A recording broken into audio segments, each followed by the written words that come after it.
Alright, it is time to start the nonsense for tonight. And the nonsense has already started for me. Because, I came, or I got into the game. I went back to Charlotte to check on a couple things. Forgot to turn the sound on in game, so the thing I wanted to show off is gonna have to be silent. And then when I alt-tabbed back into the game to check on, make sure I hadn't been disconnected or something, I found quite possibly the dumbest argument going on while I'm just standing there. Like, someone got called a hoe, and in response is like, why do you think that? Well, look at you. What about me? Look at you. What about me? I'm just... I... Only in FF14, y'all. I love this game. I swear. Like, coming across shit like that is a pleasure. But anyway, I've been making stonks. See, I haven't been able to sleep, really. Now that that's taken care of, let's actually turn the sound on.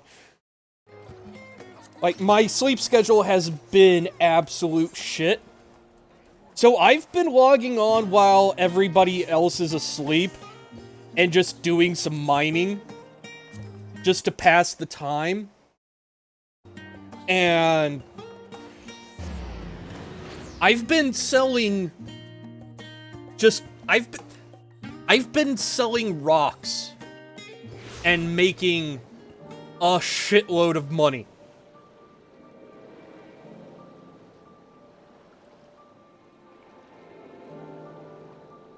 Anyway,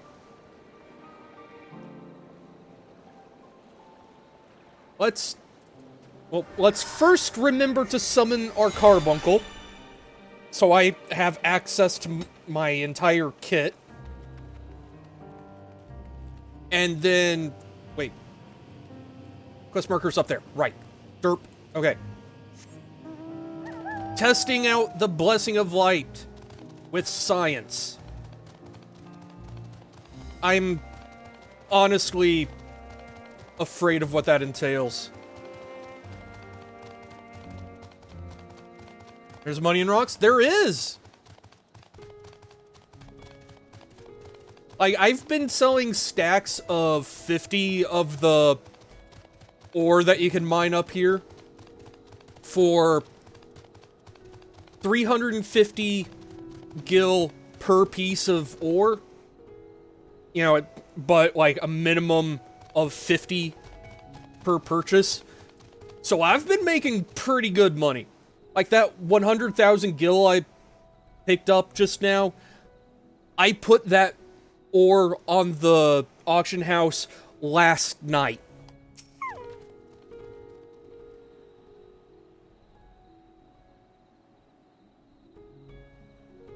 I appreciate your concern, honey. But I beat the shit out of gods for a living. A hill is nothing.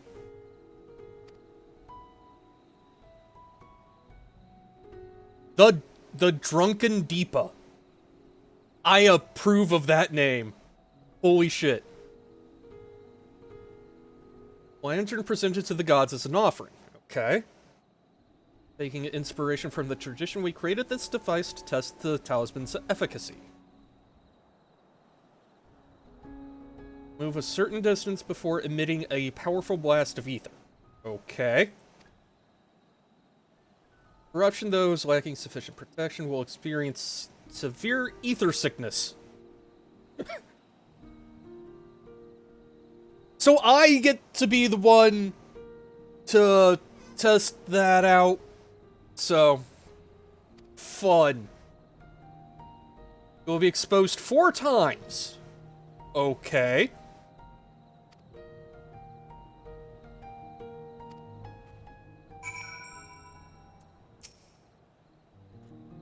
Oh, it's like a bouncy cartoon character thing. Neat. Or science. Commencing etheric exposure testing. Repeat. Commencing etheric exposure testing. Retreat to a safe distance if you are not the subject. Boy, I feel safe. Follow the Drunken Deepa's lead and try not to fall behind. Okay.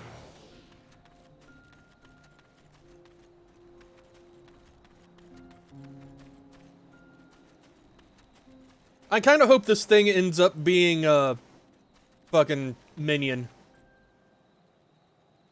Radiating ether, please stand back. No! I'm standing right here. You know what? I'm gonna sit on you. Fuck it.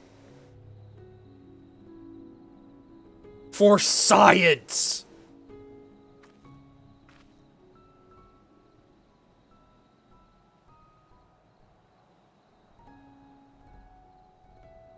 Dealing with explosives? Yup.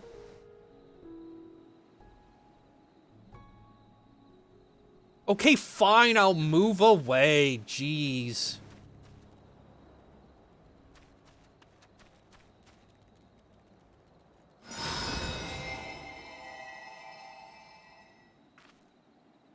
We're struck by a powerful blast of ether, but suffer no ill effects. Good.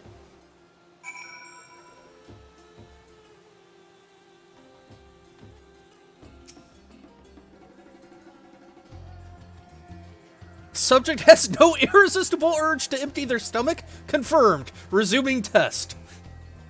Amazing. I kind of love this thing.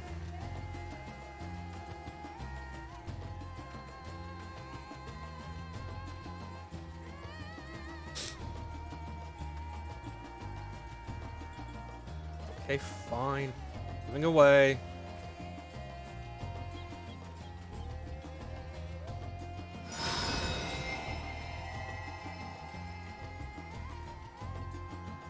But still nothing. Good.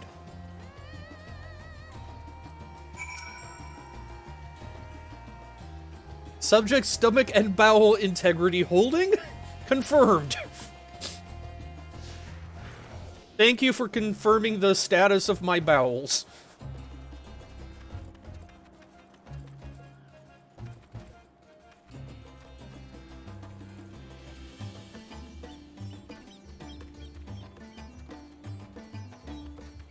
This thing really does pathfind like it's drunk. I kind of love it.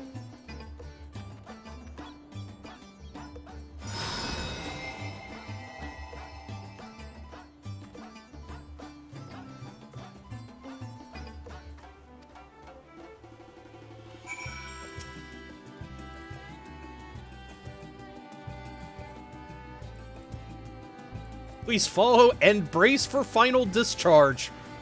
Kinky.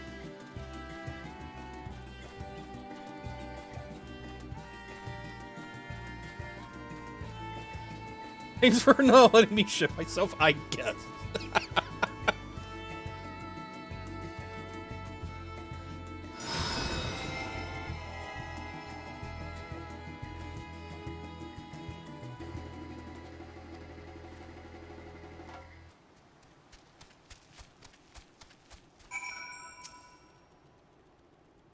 Congratulations on retaining your composure and humors. Thanks, I think. Science achieved. You've returned and not on your knees. A promising sign. I love everything about this place. Everything.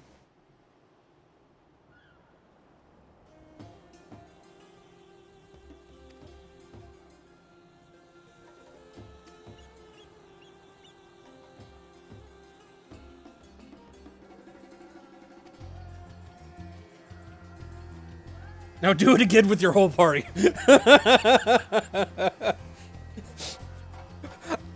My warrior of light would absolutely be the type to grab the Drunken Deepa, wander up to Estinian and say, Say, hey, Estinian, hold this for a second, and then run. Not even turning it on, just doing it and running, just to freak him out.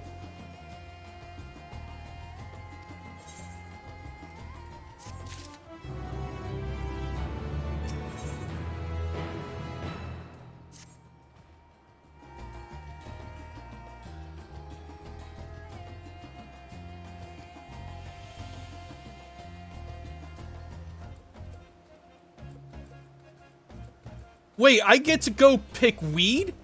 Spirit weed? Hell yeah! This place gets better every time I stream. Holy shit. What's a little pants pooping for science between friends?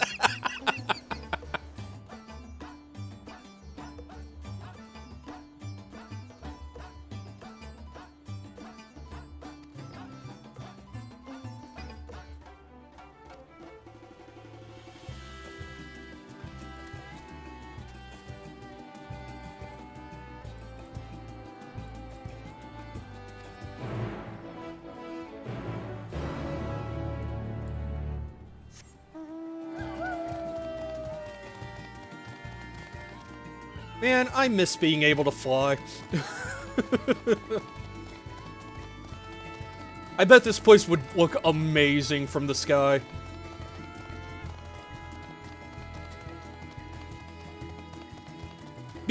Okay, so the way flight works in this game... let me pull it up. Dude, where is it? Aether Currents. So, ever since Heavensward, you have Ether Currents that you have to attend to, or attune to. You have... The top row is from stuff you find out in the field. The bottom row are from side quests. Once you've gotten all of them, then you're allowed to fly. It's like you're learning the patterns of the wind or whatever.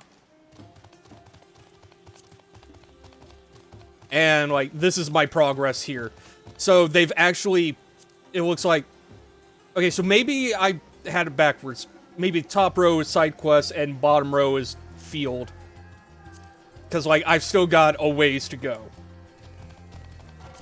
It's a good way to make you learn the lay of the land so you don't get lost when you're soaring over everything.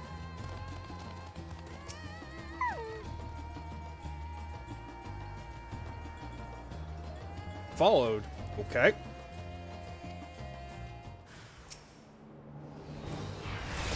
Do.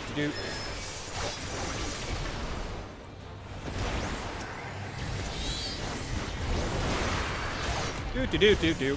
Just casually summoning Bahamut.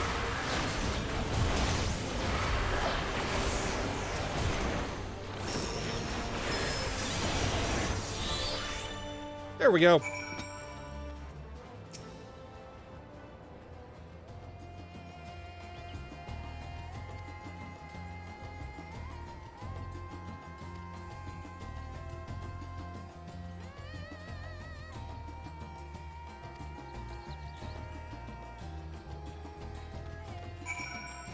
Like, after this quest, I'll bring up the biggest example of why I think the Aether Currents are a good thing.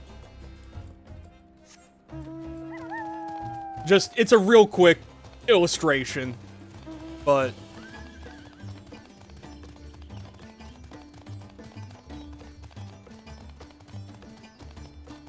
Hello there, Godzilla-looking thing. Really? Sir, can you please?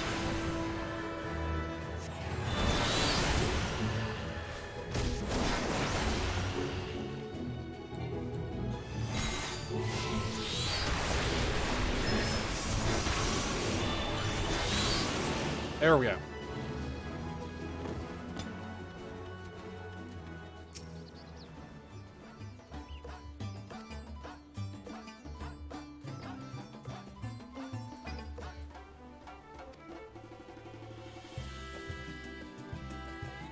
Wait, so you're telling me that the place that is the home of the dancer job, like the actual temple or settling or whatever, dancers come from all over the world to come here, smoke weed, and dance. Can this place get any better?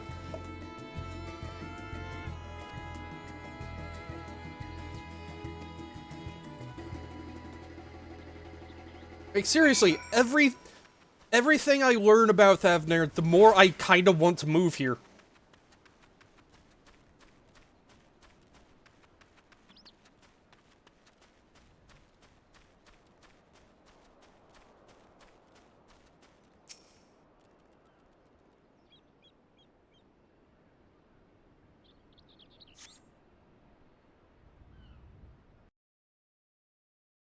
It's not any... I mean, yeah.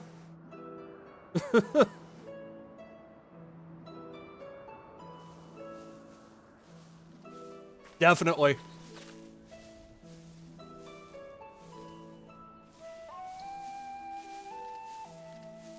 Yes, that would be Radzad Khan. Hardly anyone has been allowed in or out since our troubles with the tower began.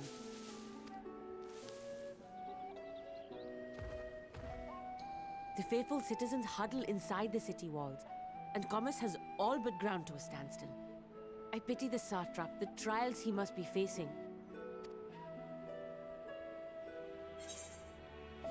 What can you tell me of this satrap? Well, he is the most important person in Radzad Khan. I'm starting to get the feeling that the satrap is not real. Like, everything I've heard of this guy has been vague as shit. Almost like nobody has seen him in a while. Long ago, this island was home to two tribes of Matanga, the Gajasura and the Arkasodra. When the Aura came to these shores, it was the Arkasodra with whom they joined forces. Together they defeated the warlike Gajasura, forcing them to flee Thavnair altogether. Wizard of Oz. Yeah, I'm getting big Wizard of Oz vibes, honestly. Until a clan of Hjor from the mainland decided they wanted the island for themselves.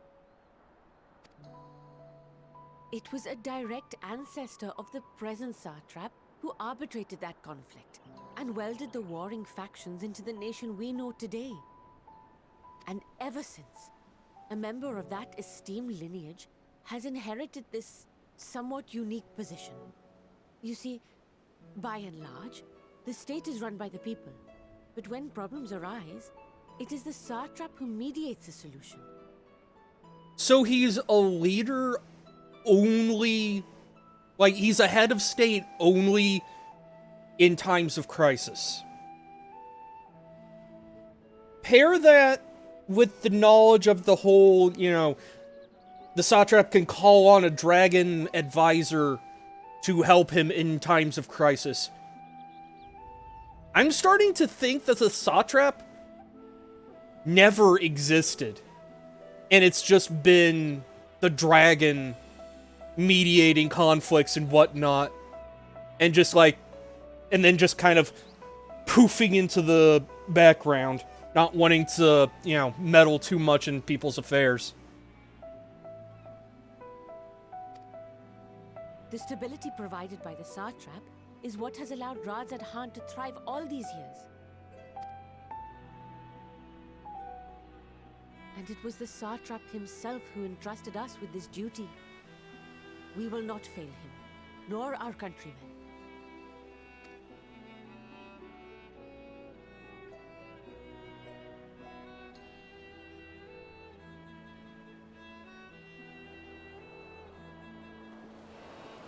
Also, I'm worried. What's the delay with the vessel? I told you I need to adjust those ratios. Like, just to kind of pause for a second. I'm kind of worried about how these people are talking about him. Because, like, as we've seen both with Elidibus and Shiva, you don't need to be worshipping specifically a god. An idealized leader is enough to make a primal. So, yeah.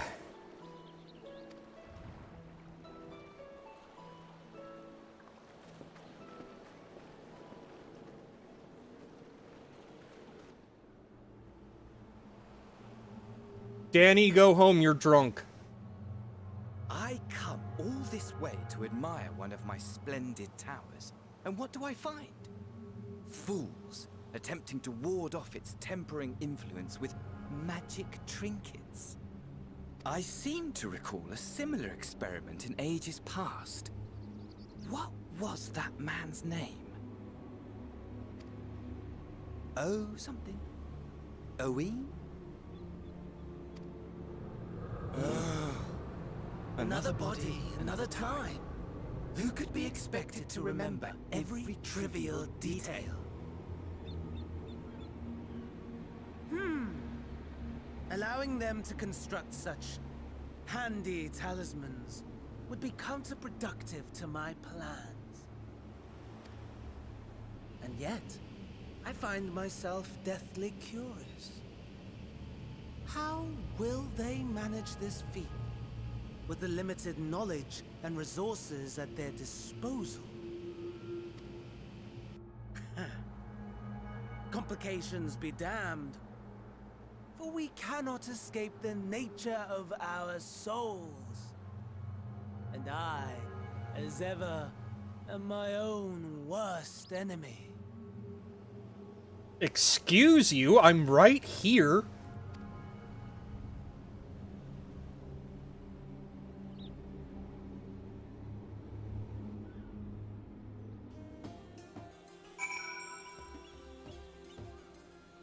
Oh, right.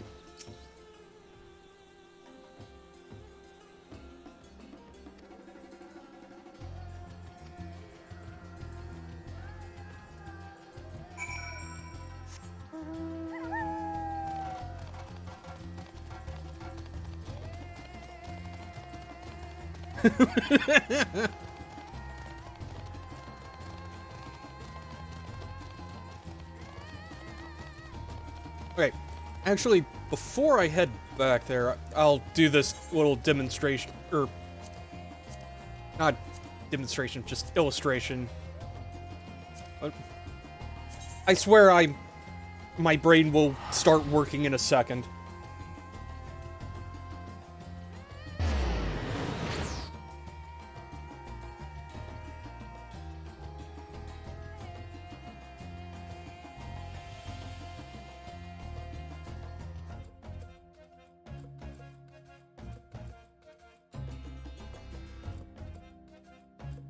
Also, I swear one of these times I'll get a stream going where I don't get distracted with showing off something.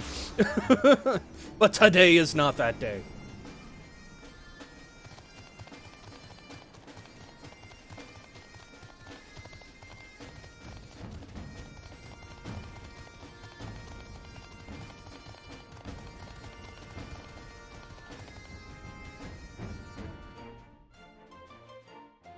Okay, so this area was introduced in Heavensward, you know, the first expansion that also introduced flying. Let's get a better look at it from the air. It's very much like a multi-tiered area. And like, just looking at this, it looks simple enough, right? Then you come over here. And specifically, this area over here.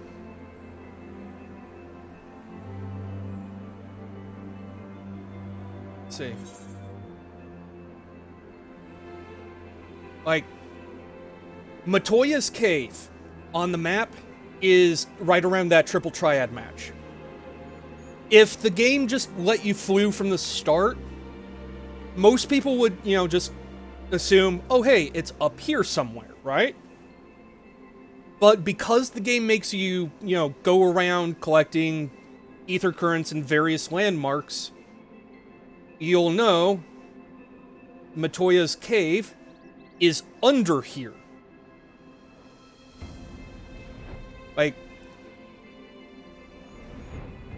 it's a great way to kind of point out the verticality of an area, because, like, this is the cave entrance for Matoya's cave. But if you were just looking at the map, you'd probably get up here and go, wait, what the fuck am I doing? Where's the cave? So, like, it's an extremely potent learning tool. The only real downside is that it also, like, when you finally do get flight, your mount also moves faster on land. So, whenever you get to a new area, you also feel that decrease in speed very acutely.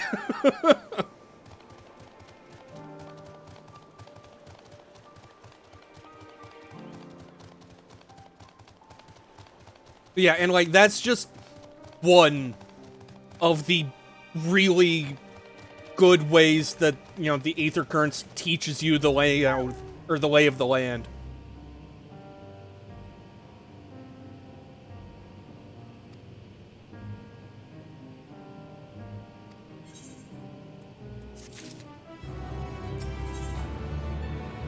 Like, here.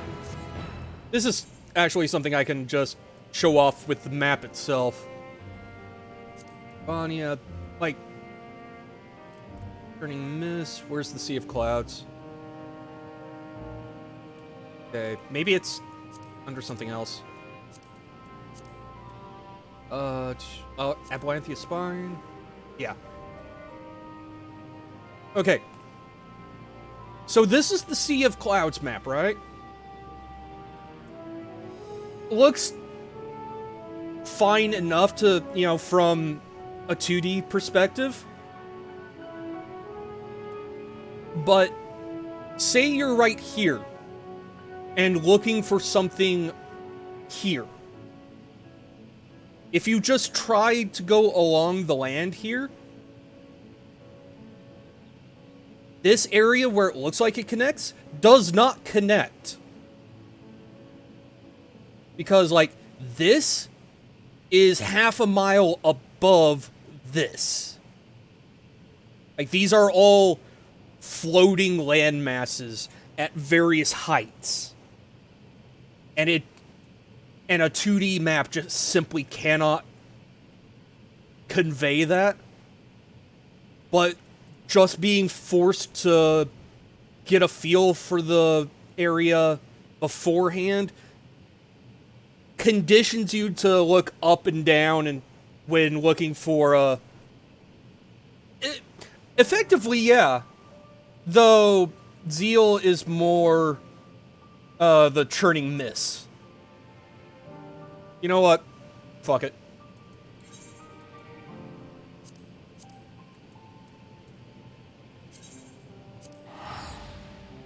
Like, I'm already distracted, might as well, you know. I mean, there is a palace under the waves. But then again, there's also that, which is a far more direct analog to Zeal. You know, in the sky, just a big old palace.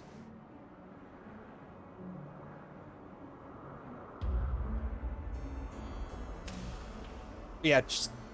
Also, I just really love the look of the churning mist. You've got the temple there at Zenith. And then just all these other ruins from before the war with the dragons. Like, the dragons don't give a fuck. They're used to this stuff. But, like, you have ruins of the human villages that were up here with them. Send it to me over Discord. I'll take a look at it. But there's been a lot of like phishing links going around on Twitch, so I've just blocked URLs for now. Anyway. The turning mists are really fucking cool.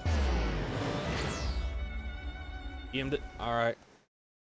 Let's see it.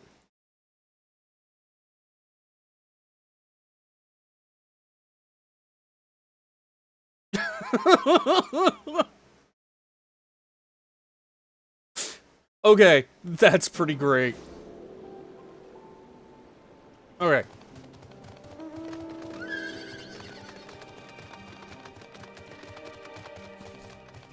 And I do not miss having to mess with Microsoft Word at all.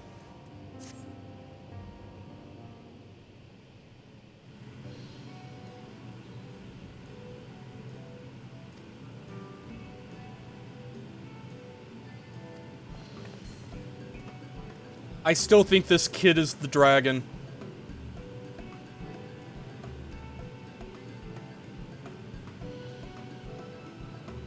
Giant skull. The fuck is that? Main tool steel?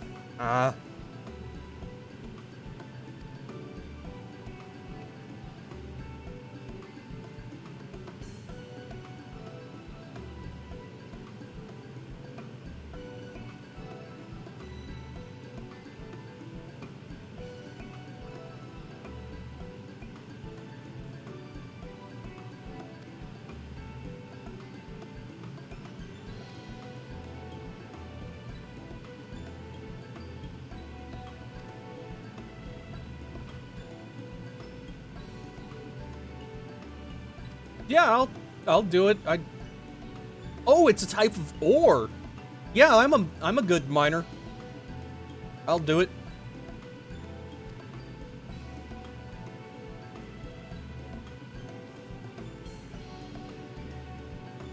Yeah, sure.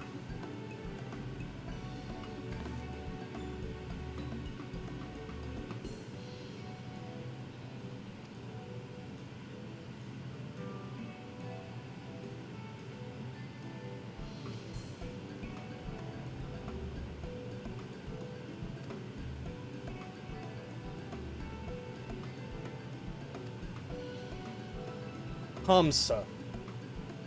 Okay. The fuck is a Hamsa?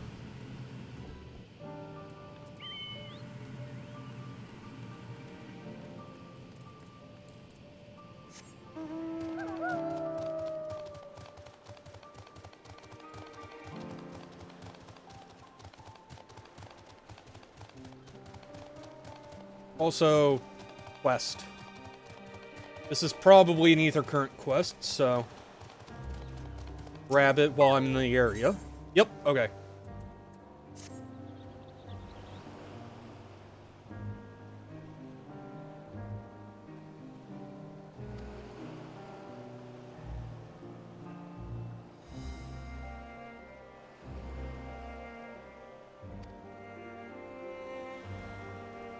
Missing elephant friend. I will find.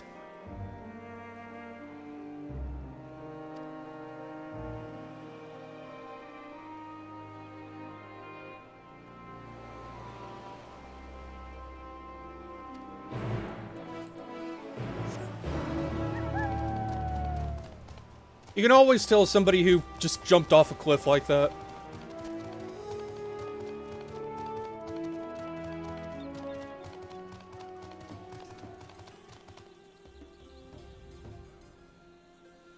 The Sacred Goose. Oh.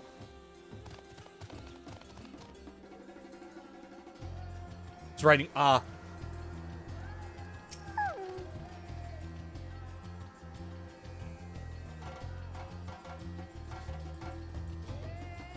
They're related to the Eorzean dodo.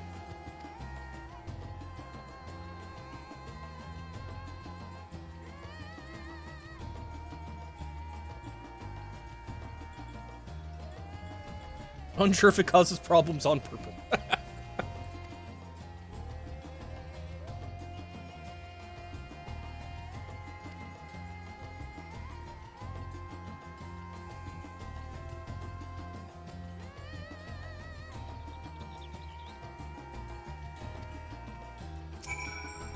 Let's go.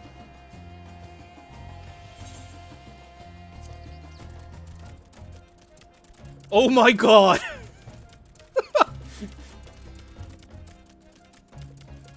I look like I'm holding on for dear life, like, oh my god, what the fuck is happening?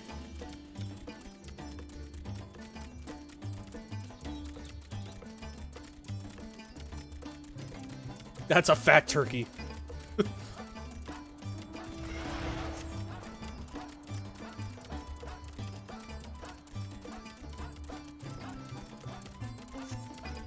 Also, I did not do that camera work. The game did it for me, which I greatly appreciate.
Also, not gonna lie, this armor looks very much like the Dragoon armor from Ishgard.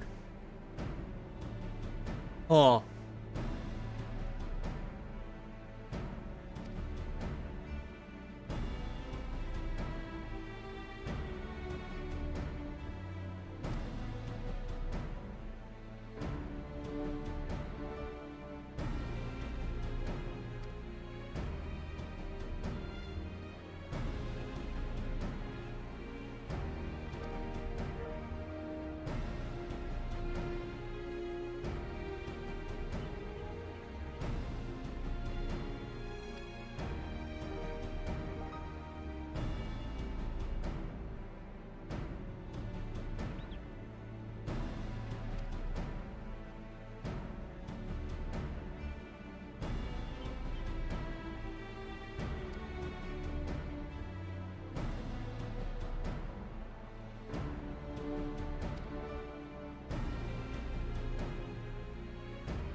Situation's bleak.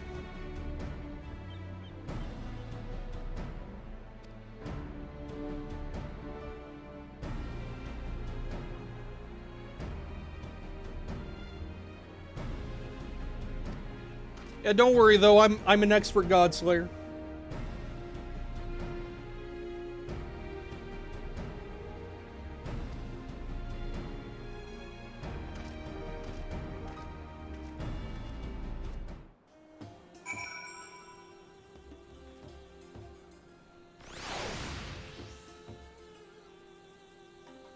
I mean, in Eorzea they do. But, you know, this continent has been kind of doing its own thing. So,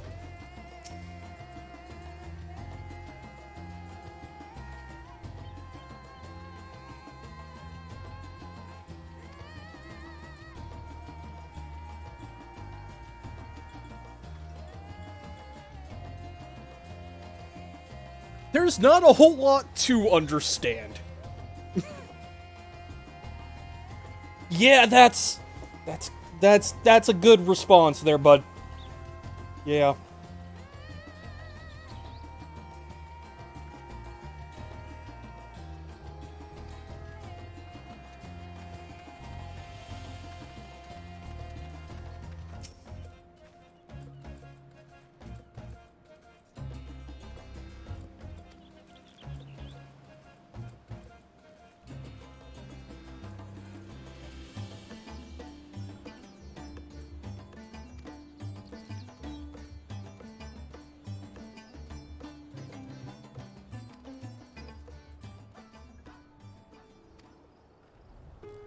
They're kind of not dealing.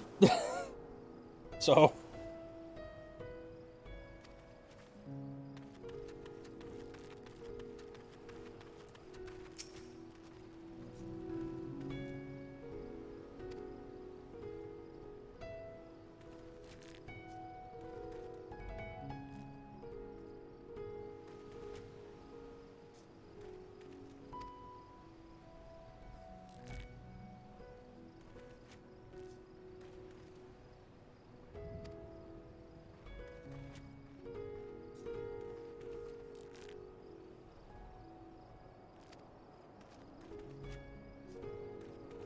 not just monsters, but lots and lots of gods.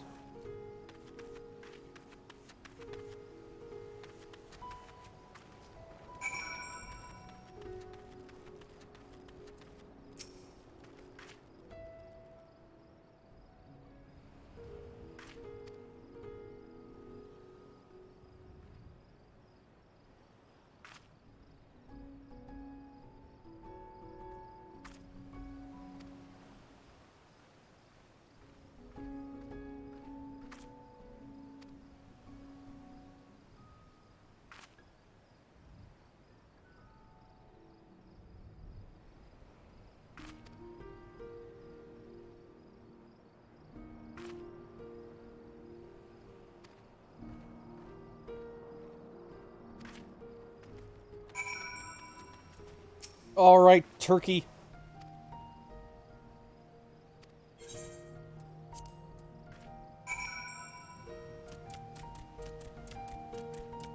Let us go.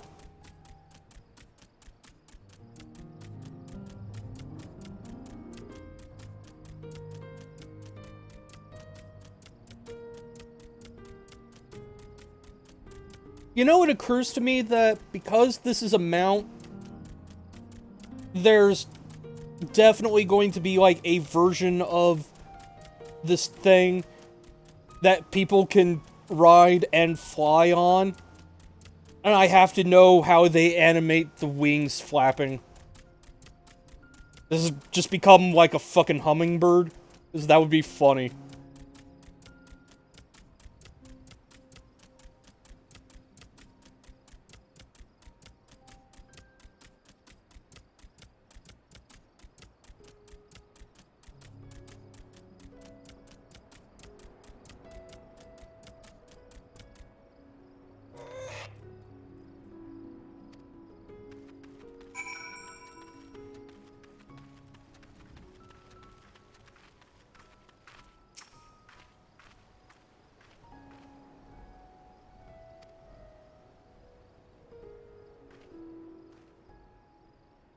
Definitely not made to fly. Yup. I mean, the same could be said of the Chocobo, so, you know.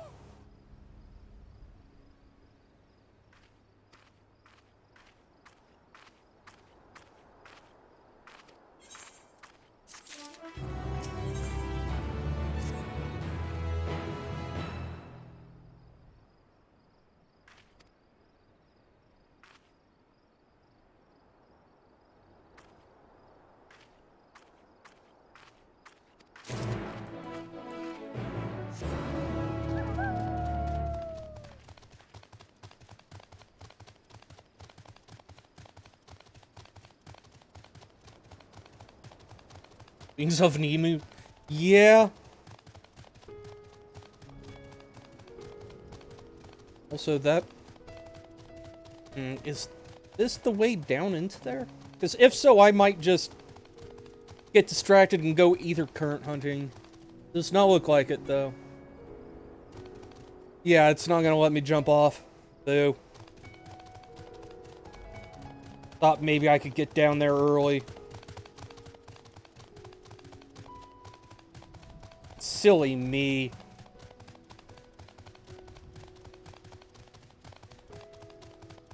Hi, Stare Vulture.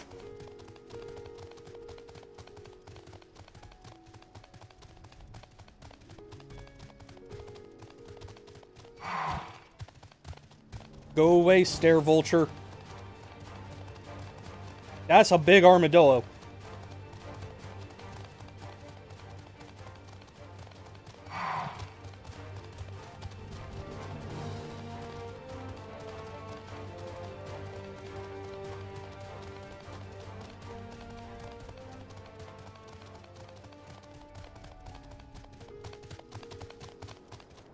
I do appreciate just looking up and randomly seeing people flying through the sky on various different nonsense.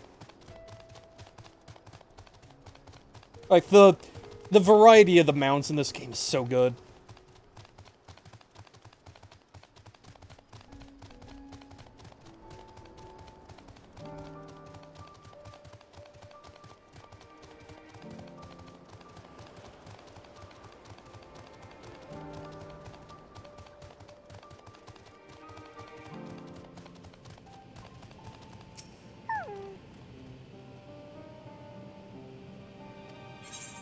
Sure do.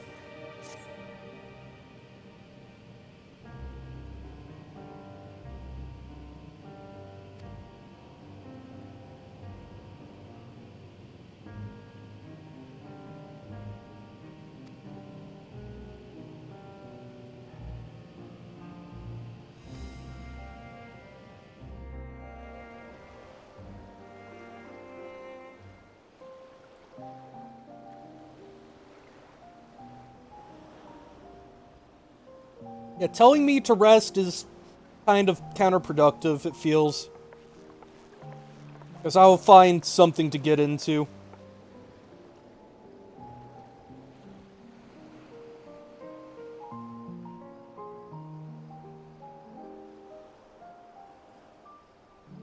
Hi, Hime.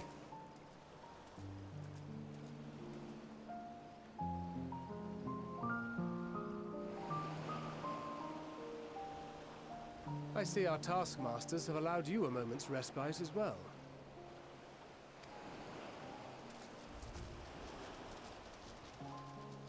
Hello, I husbands. have to hand it to these alchemists.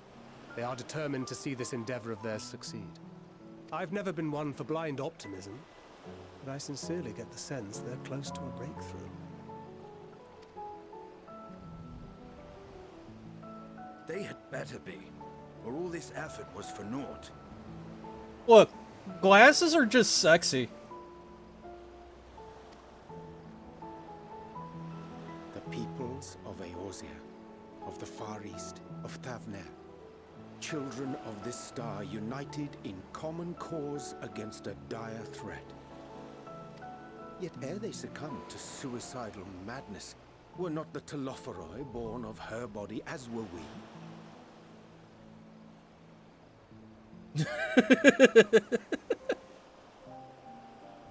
Look, I have a type.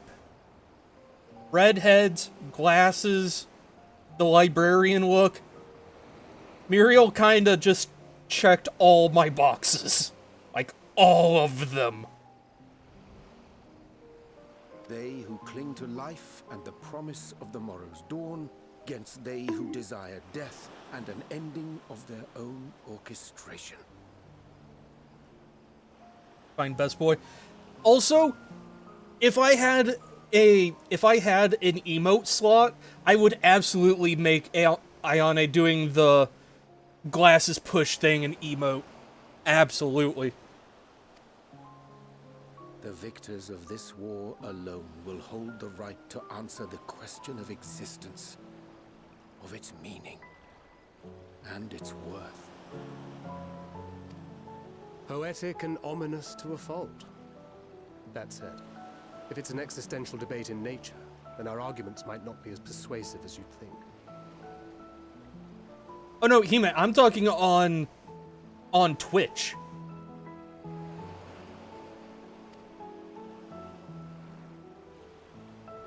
Fandaniel wants to die and take everyone with him in an orgy of pain and suffering. An utterly vile and unforgivable idea. Okay, so I follow incorrect Final Fantasy quotes on Twitter, and I have seen Fandaniel wants to die and take everyone with him in an orgy, and just cropped there and put up as an incorrect Final Fantasy quote. So this is kind of hilarious to me.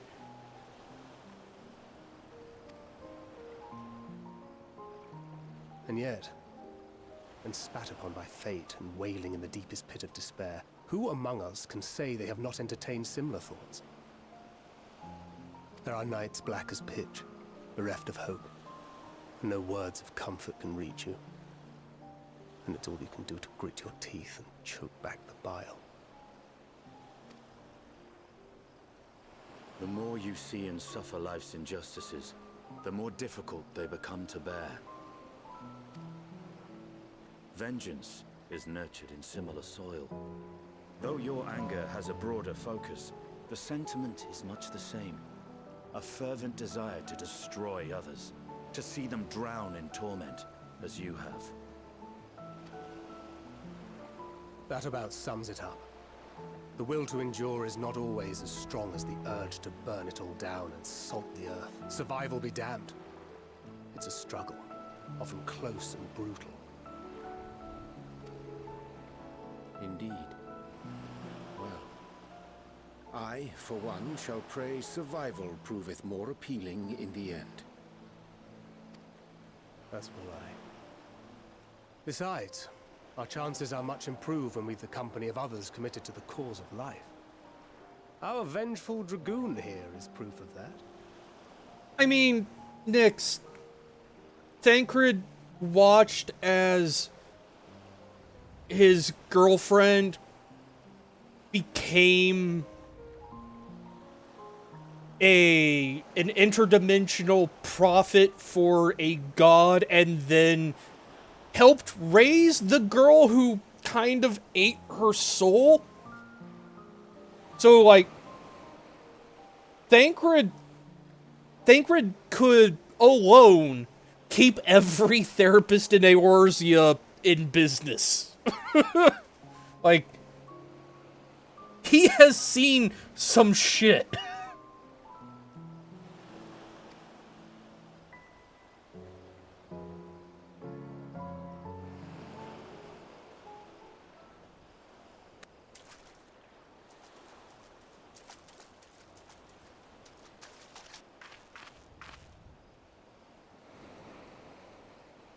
What is it? What did you see? I saw something fancy.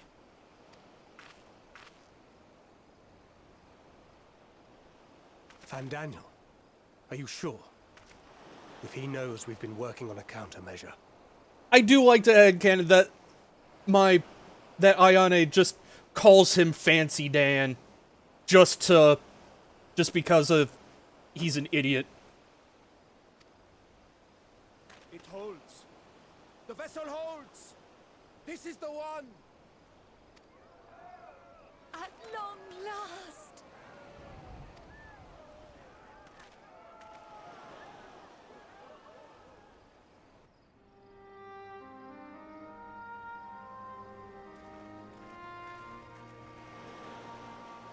Look! We have finally created a talisman strong enough to withstand our experiments. We've named it a warding scale for the time being. With this in your possession, your soul should be completely shielded from corruptive ether. She really is.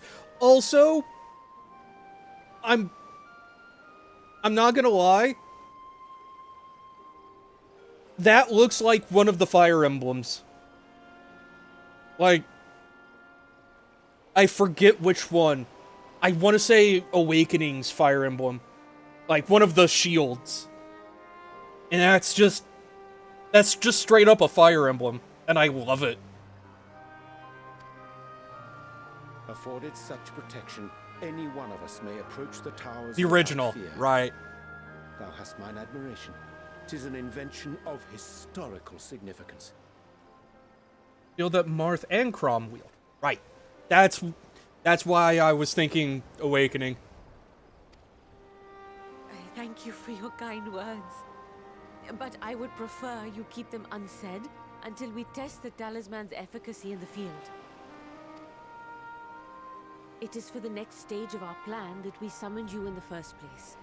To accompany me to the Tower of Zot. Why are you going? Like, wouldn't it make sense to pick one of the, you know, magically inclined warriors? Like, you know. Should the scale prove effective, as I very much hope it will, then you'll have little to do. But should the effect be weaker than anticipated, I must ask that you restrain me, or knock me senseless.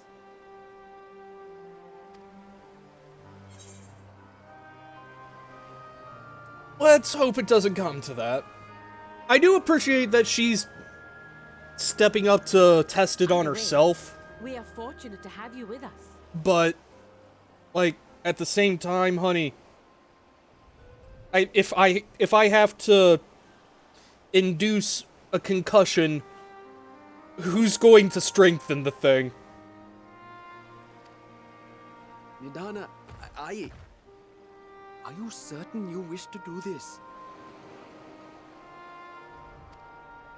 I mean, Urianger isn't echoed, but he's also not critical to If others are strengthening to trust our this. creations, then we must have faith in them first. And as the senior researcher, it falls to me to lead by example. I'm just saying, I've seen this kind of thing before that turned into Kefka. But should I fail to return, then learn what you can from this attempt and apply it to the next. Our work must continue. Is that clear? I appreciate that. I do. And I admire her. I'm just also We'll keep an eye on worried the place for while her. you're away. Assuming Fandaniel is lurking about, there's no telling what mischief he has in mind for us. Or you. Be on your guard.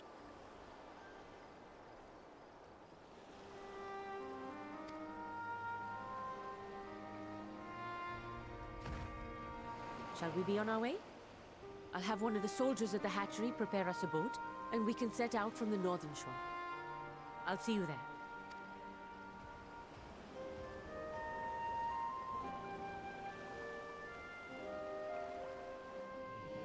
there. Shouldn't we be going together, considering, you know, the whole fucking kidnapping thing? No? Okay.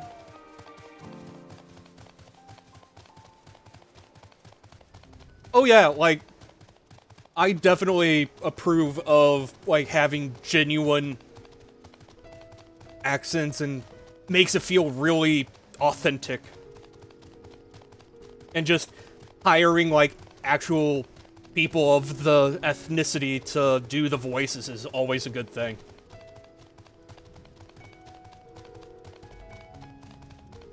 Onward to Zot.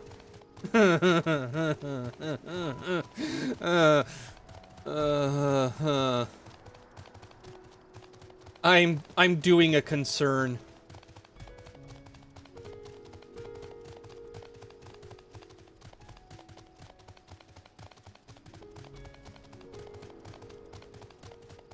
Yeah, I feel you there. Well, like, from what I can tell, at least, like, everyone in the VA crew is, like, of the ethnicity they're portraying. So, like, Indian actors portraying the Indian accents, etc.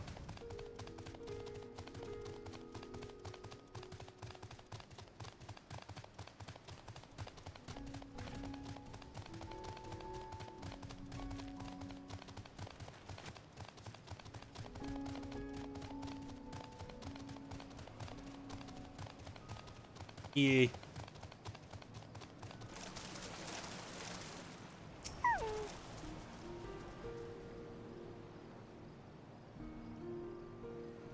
Look, if they're going to send somebody over there to make history and or get a concussion, may as well do it in comfort.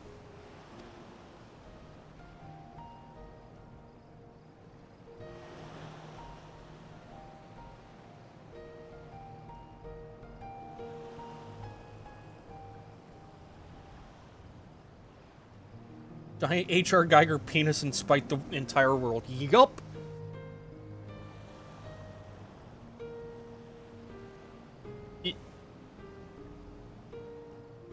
You okay over there, Nix?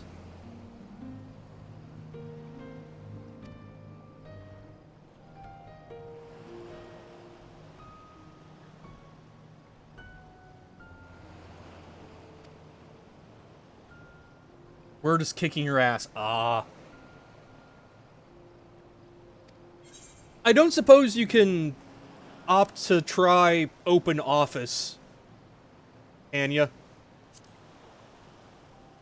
Because I did find that's far less of a pain to deal with.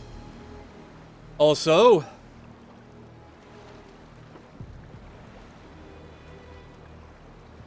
We should soon cross the threshold of the tower's influence. actual job cannot. Oh.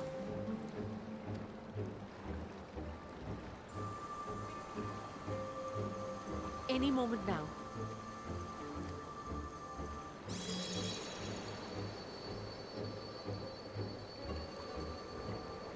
No, I'm not It's working. ready. And you are still yourself? Then I'd like to see how it fares closer to the tower if we could.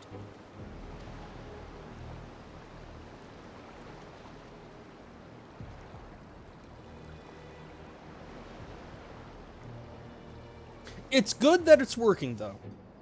I did not want to induce concussion to Elephant Fran. Elephant Frand. Ugh. So far, so good. The scale's protection appears to be holding. If we can just make it to the tower's entrance.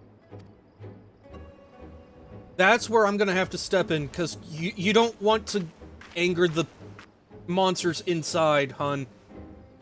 Like, let the warriors take it over from there.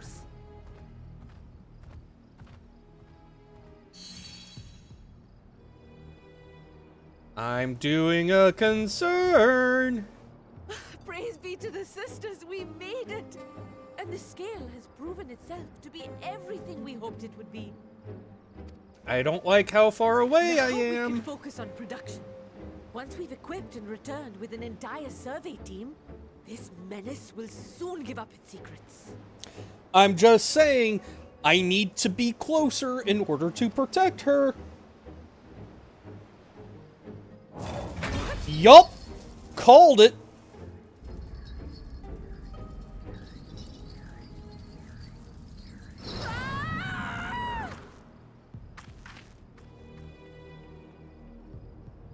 Yeah, fuck reinforcements, I'm going in. See, this is why you have somebody who knows how to deal with monsters and shit like that.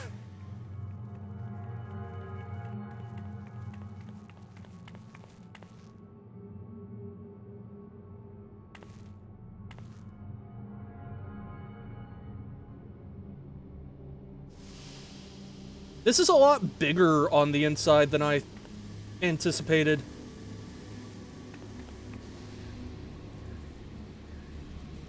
Unhand that elephant, Danny. There we go! There we go! Oh, do calm down. You'll only hurt yourself thrashing about like that. Stop! can't do this. Please.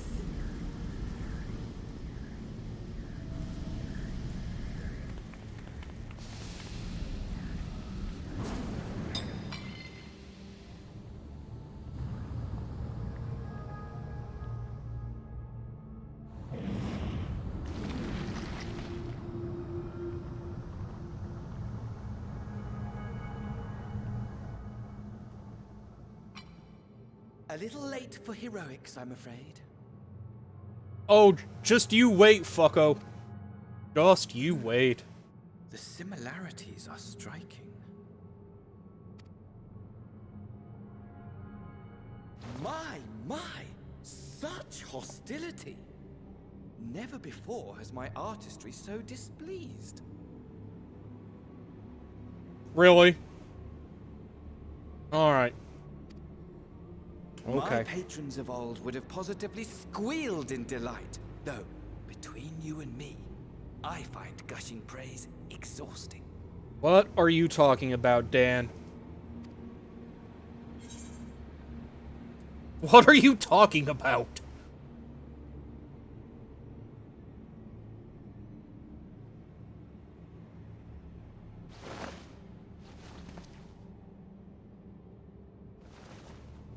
Allow me to tell you a story. Surely you've yet to hear the one about Van Daniel, the sundered Ascian. I inherited the position and the soul of the Van Daniel who sat on the convocation in the time of the final days, theoretically speaking.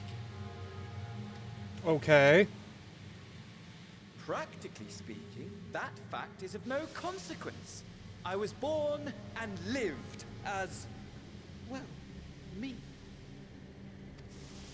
Okay. Eventually, I was recruited into the Ascians and imbued with the former Van Daniel's knowledge and memories, but I never felt that they were truly a part of who I am. I mean, so far he's making more sense than some of the Ascians.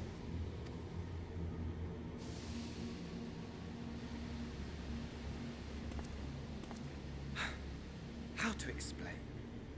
Perhaps if I told you who I was before my Ascian embrace, although that chapter too is a past I've long since discarded. No, I don't need to know that part. I know, because I fucking kicked your ass. I have it on good authority you've poked your nose into an Allegan ruin or two. Yes? Oh wait, we're going Allegan? Don't tell me he... Then I expect you've heard of me. The old. I swear to God, if he turns out to be Amon, I am going to lose my fucking shit.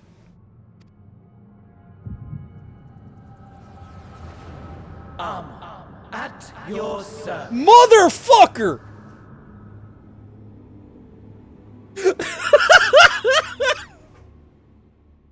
This fucker, that... Okay. That explains Imagine so fucking much. of unbridled prosperity. Every need met. Day after day of unbroken, unshakable peace. No plume popping noise that time? Nope. Existence fulfilled and ripe for decay. Oh, don't worry, Nix. I already have. You are a genius without peer, Amon. However do you conceive of such delightful experiments? That fool was beside himself with panic when he awoke with the head of a bull. Even his cries for help emerged as so much guttural lowing. Like, God, I had...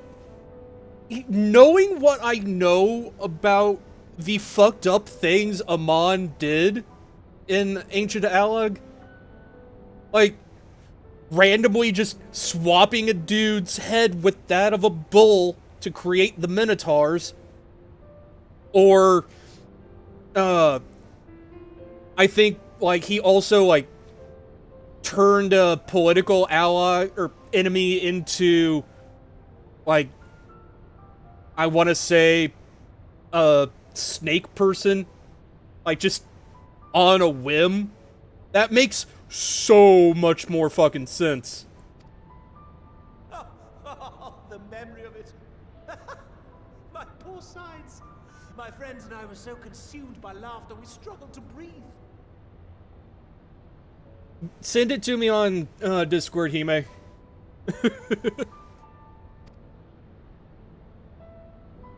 No more than entertainment for bored wastrels ignorant of its worth. Oh no! Oh, An okay. all-consuming work. But it was not their only indulgence.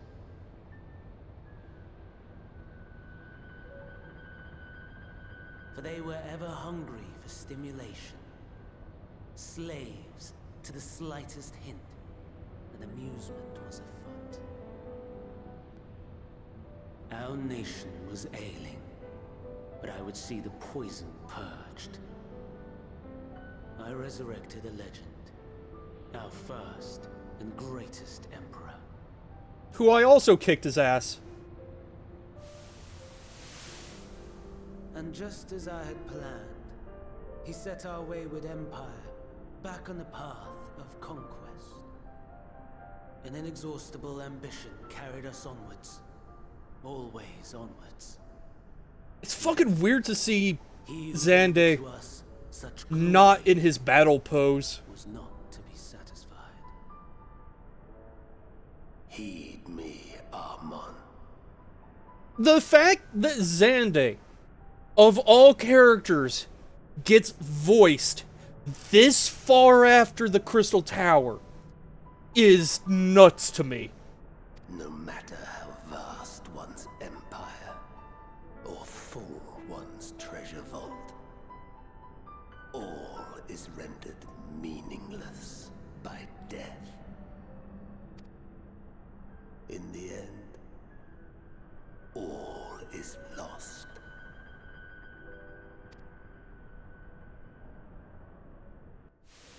You know as well as I that the Emperor stands to lose this war. And so I have come to claim you. For while your methods leave something to be desired, we cannot deny the results of your work. And as fortune would have it, the seat of Fandaniel, your rightful seat, lies vacant and waiting. Take your place amongst your peers, rather than die a pointless death amidst the ashes of your doomed nation. Send one of your clones to the Crystal Tower that you might see for yourself. See what lies ahead.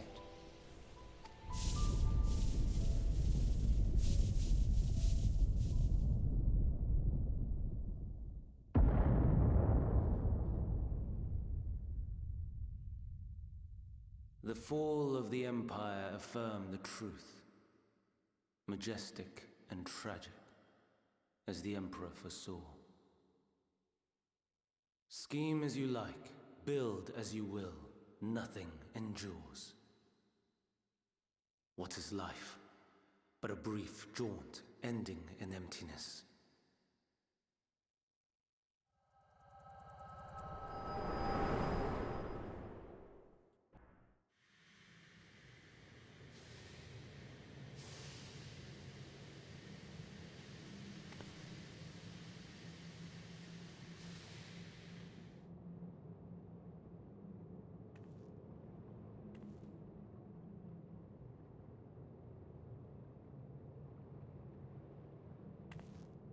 So easily distracted. Why, I almost left without saying farewell. As for your friend, you needn't worry. These pawns are far more useful to me alive as fuel for the primals.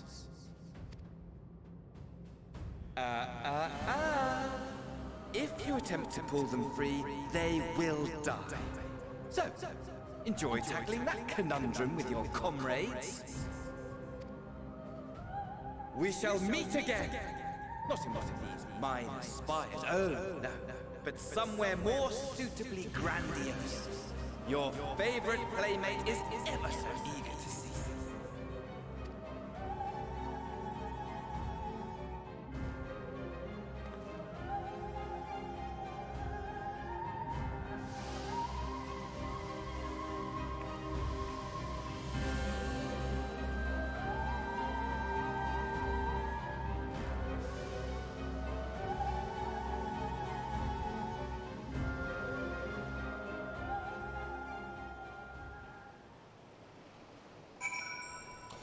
Well, that went poorly.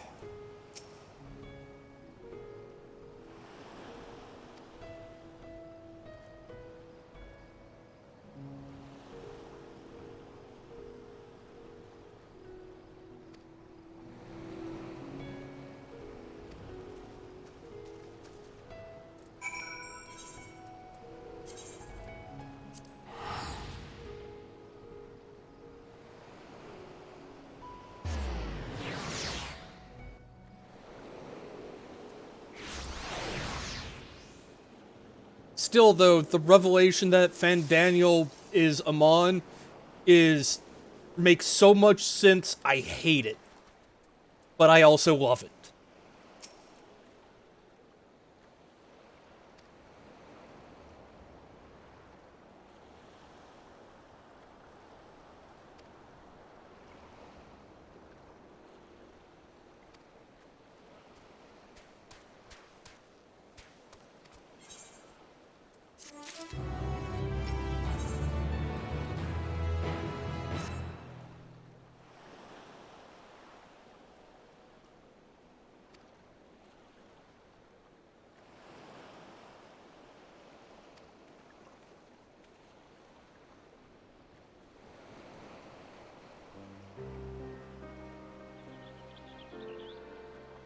I'm also glad Graha isn't here for this, because something tells me Graha would be extremely upset to know that Amon survived Alig.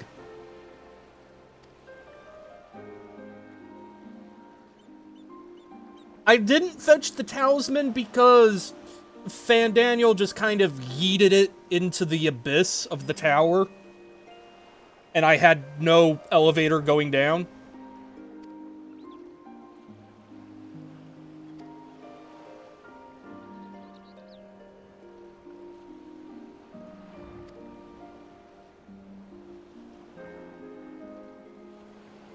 Yeet thyself.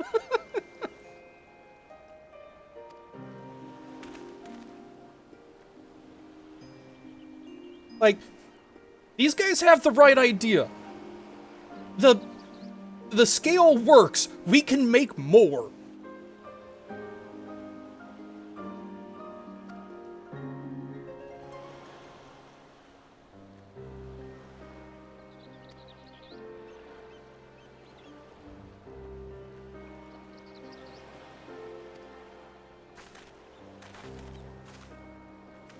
I do like these guys, though. They are very, very wholesome, and I love them.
Ah. Knows, why are you doing this to me tonight?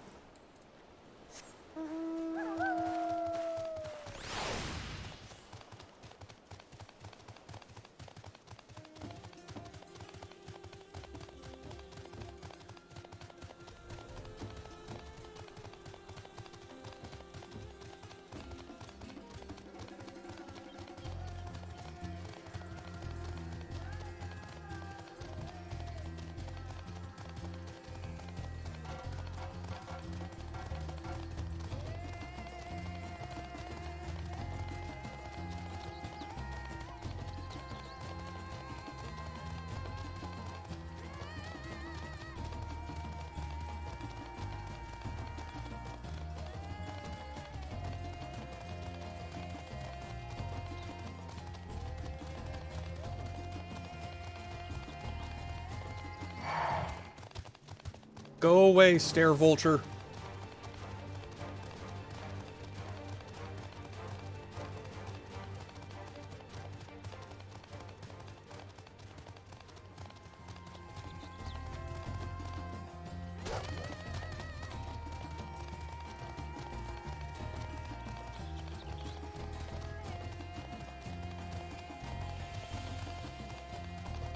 And the giraffe model in this has always creeped me out.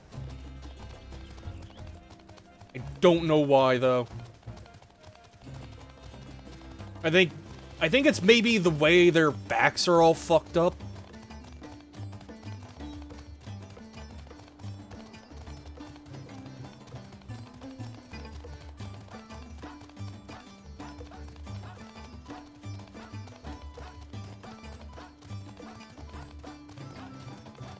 Like, they almost look like they've been through a Let's Game It Out video.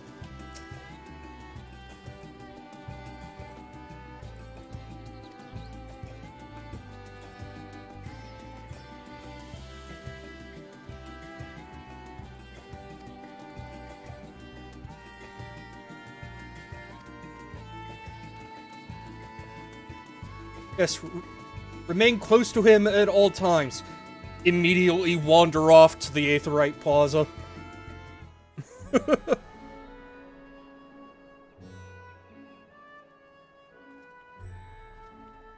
A vast rock squats upon Thavnair, and to its stony surface clings the city of Rods at Han.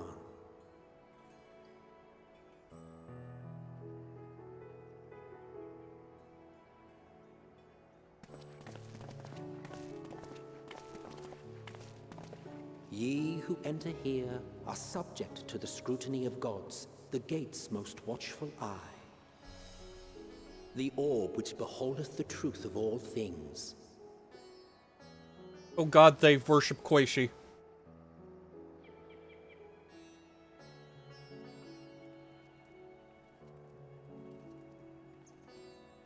Pass beneath its hot and piercing gaze, bearing down like a second midday sun.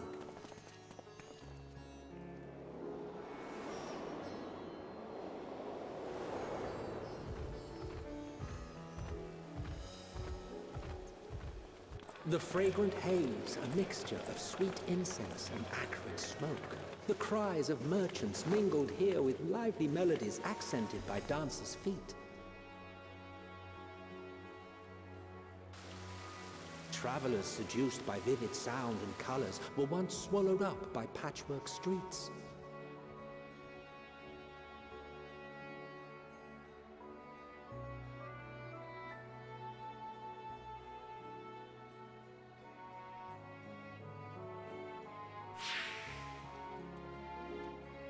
But no such scenes to savor now. To what somber present does that divine eye bear witness?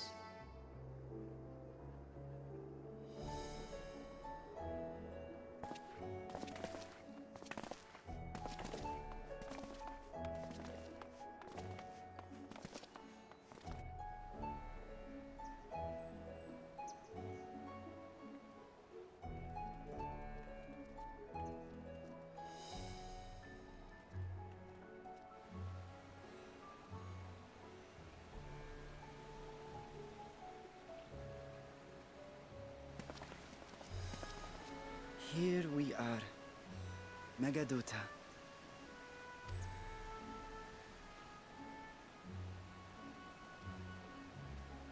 It seems a shame to bring you here directly. Under normal circumstances, it would have been my pleasure to show you the sights. And it would have been our pleasure to see them. Alas, it seems our tour of the city will have to wait. I'm afraid so. Come, we should head inside.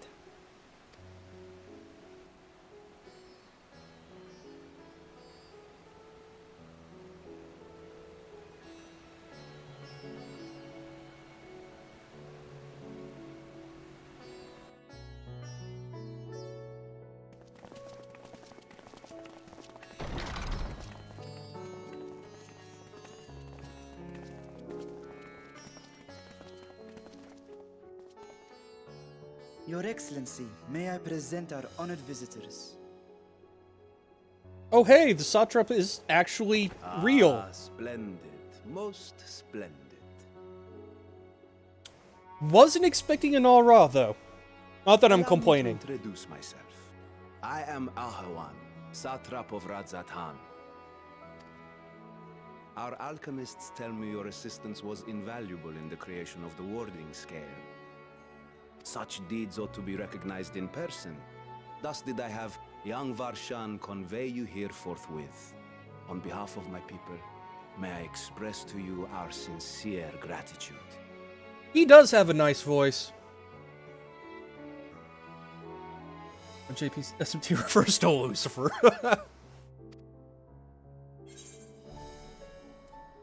But Nidhana was taken. A regrettable incident indeed. Her colleagues insist that we honor her wishes and trust in the talisman, that it will be instrumental in saving Nidana and the others. I am eager to hear your opinion on the matter, so let us not stand on ceremony. Come, sit. I mean, it worked perfectly. I think not. Oh, Estinian? What's the problem? This charade has gone on long enough. Show yourself. Is he the dragon? Forgive me, but were you expecting musicians, perhaps? There are no performers waiting in the wings at present, but arrangements could be made if you'd prefer. Is this a Wizard of Oz deal? Nay, he hath the right of it. The time for artifice is past. Raise the curtain. As you wish.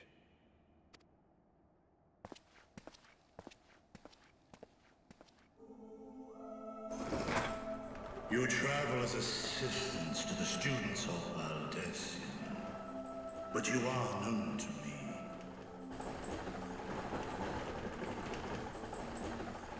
Even here have we heard of the scions of the Seventh Dawn.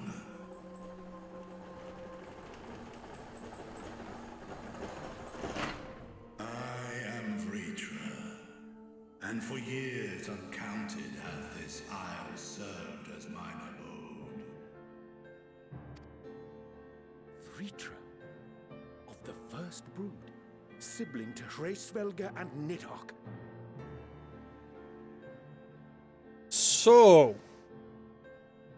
that's where the last egg went. So, like, we knew Hraesvelgar, Nidhogg, Tiamat, Bahamut, Ratatoskr, and now him.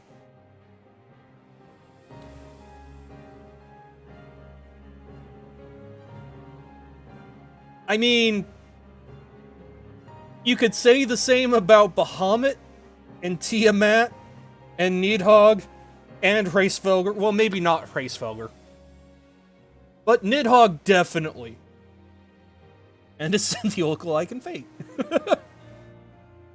I, mine elder brothers, of Midgardsormr's spawn, I was last to hatch.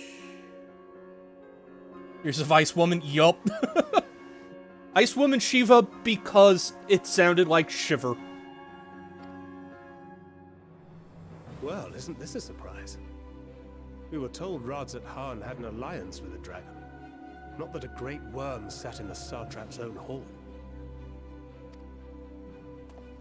A necessary subterfuge, as the true tale of our nation history illustrates most effectively. In the beginning, the rock upon which our city is built was home to Vitra, and Vitra alone. In time, the ancestors of the Matanga came to the island and established a foothold. But never did they dare disturb the worm's lair.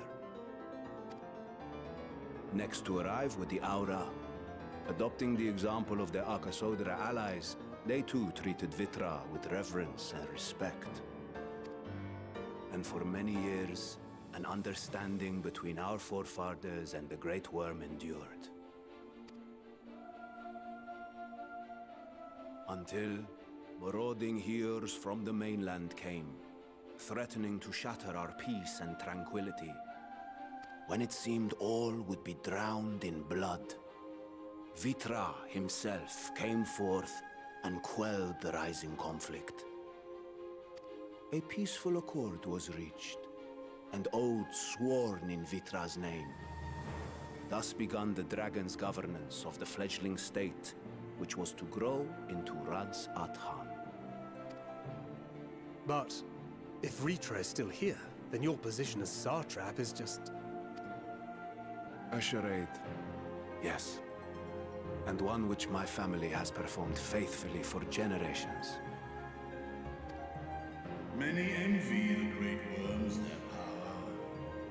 Were it known that I ruled here, then the fires of war would burn without end. I would not be the flame which consumeth my people. Those few who join me in laying our country's foundations were, perforce, sworn to secrecy. Your eye. It was taken. Estinian asking the important questions. 'Tis here, buried within the semblance of flesh. Called it. Varshan is part dragon at the very least. The body before thee is but a simulacrum, constructed by the finest artisans of Razatan. With mine eye nestled within, it doth serve as an inconspicuous vessel for my will. I mean, that's a good way for him to get around and see problems and whatnot without people freaking out about, oh my god, a dragon. That would explain why I felt the presence of a dragon upon our first meeting. I am woven with words fashioned to deceive such arcane senses. Though 'twas short-lived, it seemeth thy fusion with my brother hath left thee much altered, Estinian warmblood. Don't remind him of Nidhogg. Like, from the very first, we sensed the nature of one another, yet did neither one of us bear his fangs. That is all I need know of thee for now.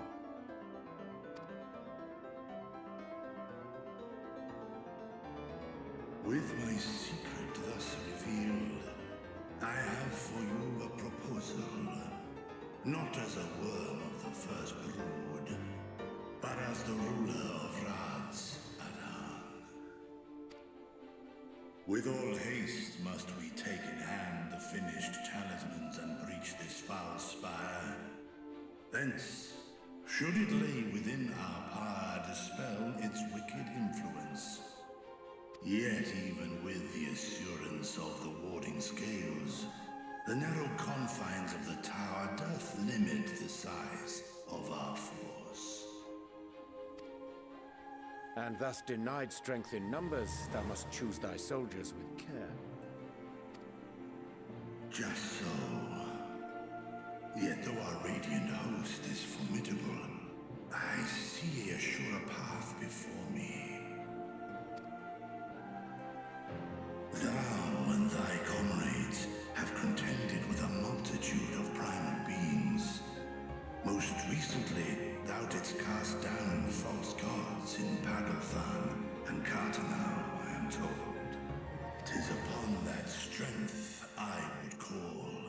The Scions have proven themselves the most capable, and I ask that you serve as the tip of our spear.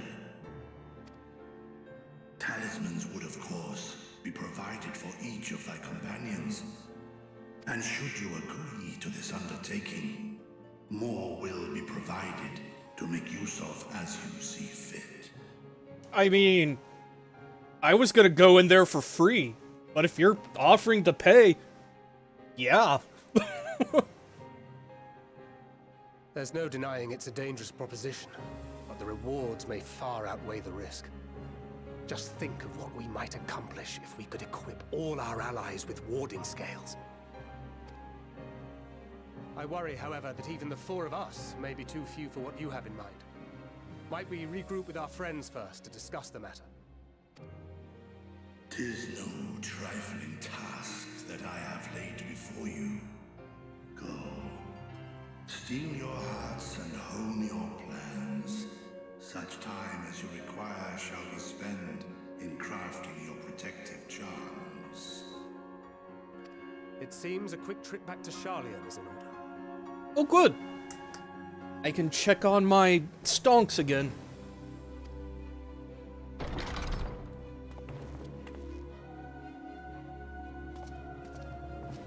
Wilt thou not lend thine aid?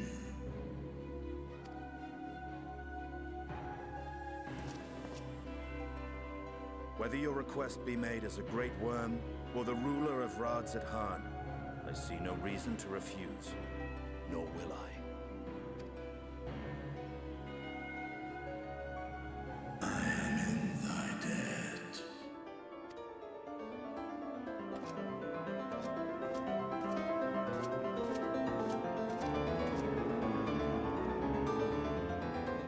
Yo, piano guy, can you chill for a second?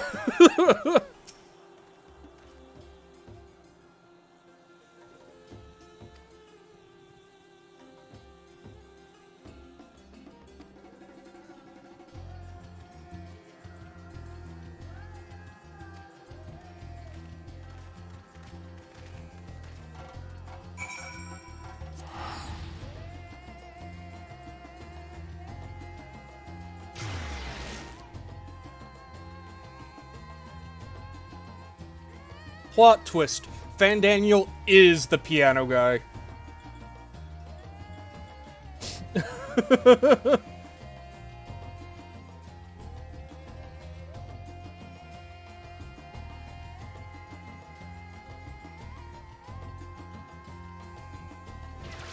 He's really cool. I mean, we call him Fancy Dan. That wouldn't be too much of a stretch.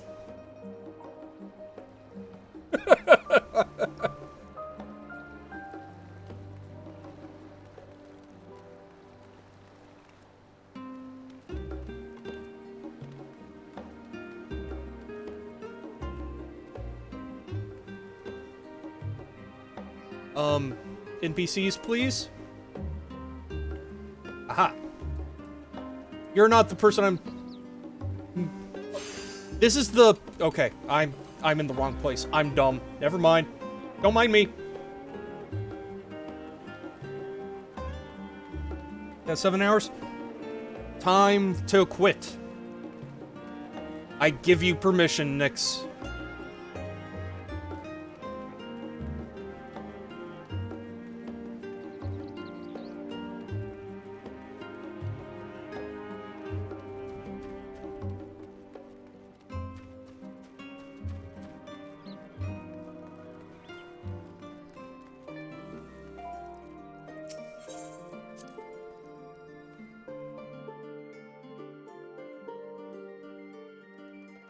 Yes, eat your food.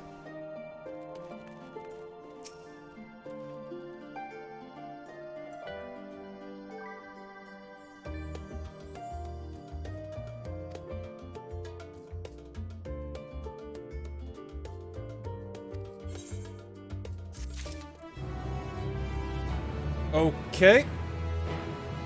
Time to reconnect with the wife.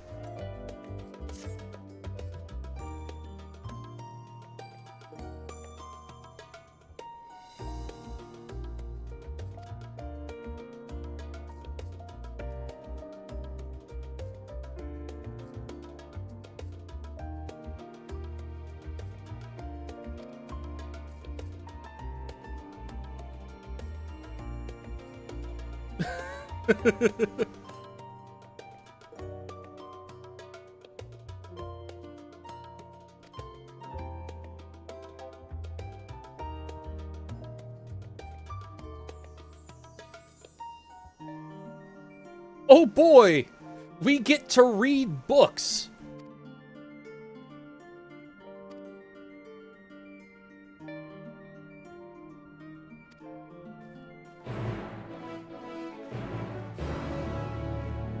Like, Kyle, I know I carry a book around as a weapon, but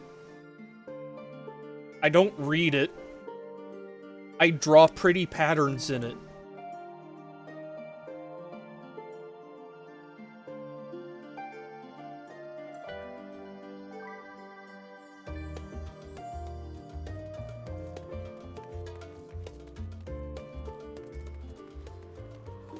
Okay, I am actually gonna go turn that quest in just because it's on my HUD and it's going to annoy me.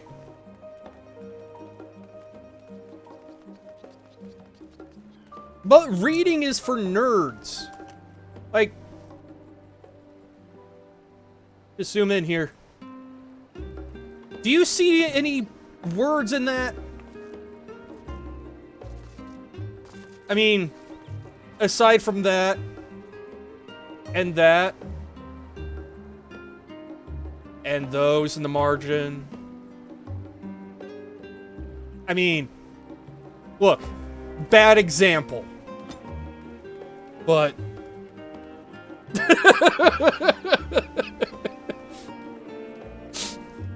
look, I never claimed to be smart, bottom text.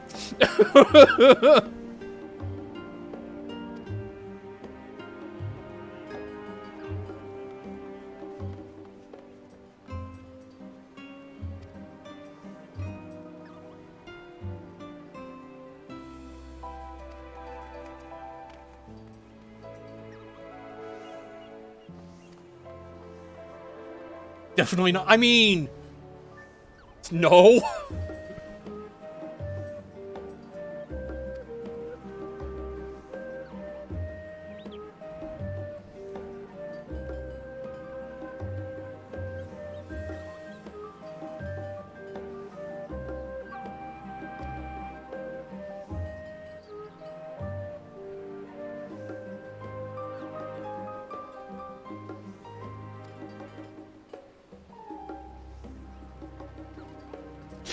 Slay beasts, collect samples, try not to think about the long-term effects of touching said samples, and get paid. Simple, no?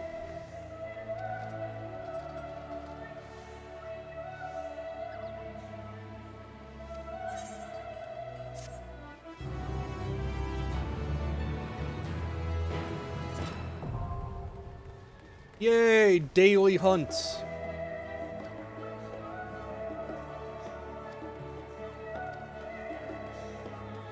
Okay. See what they have for offer here. Diablos rings. Highly recommended for those who feel an affinity with Voidson. Wait, that's... Is that like a glamour or like a personal thing? Or is that like a mount? Because that sounds cool.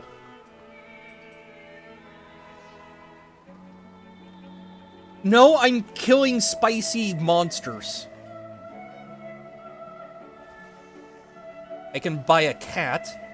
Also, I already have three... Wait. Do these actually sell for, like, the bags of nuts from Shadowbringers? Fuck. It's gonna start buying shit. Let's see. Unbowed, I'll take that. I don't need any materia, though.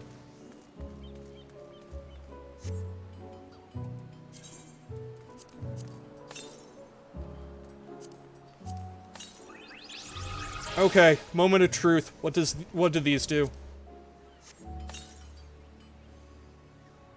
Fashion accessories. Oh, okay. Hunting radioactive monsters?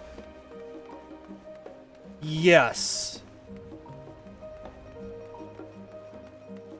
You saw You saw the pulsing those towers were doing.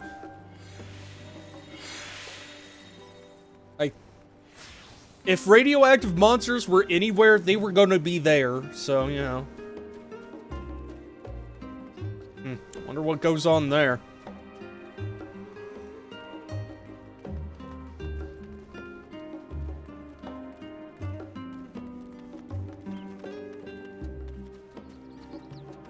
Eat iodine, probably.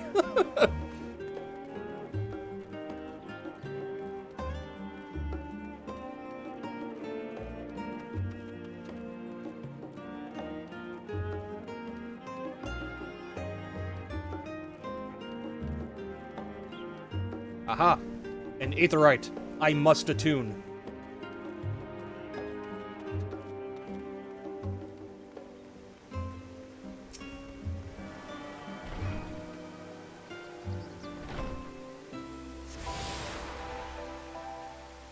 Hey, that was the last one I was missing.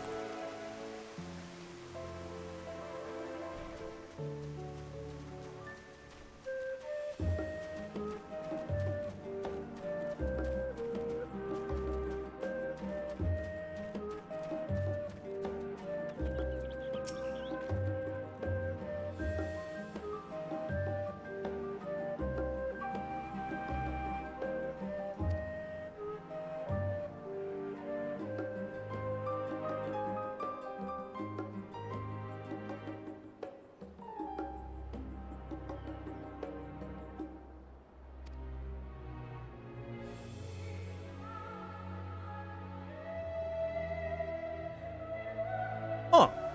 I did not know that.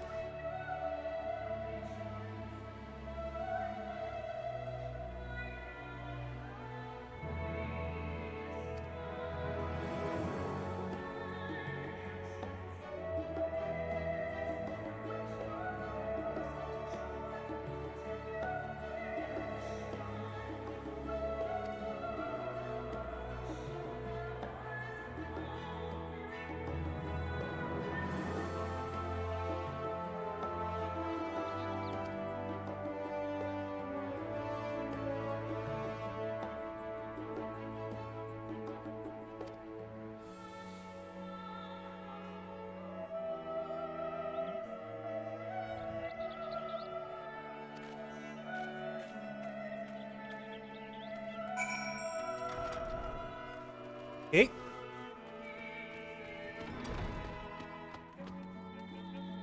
Yeah, this seems like great Google already. And I'm guessing these are magical because they serve as elevators.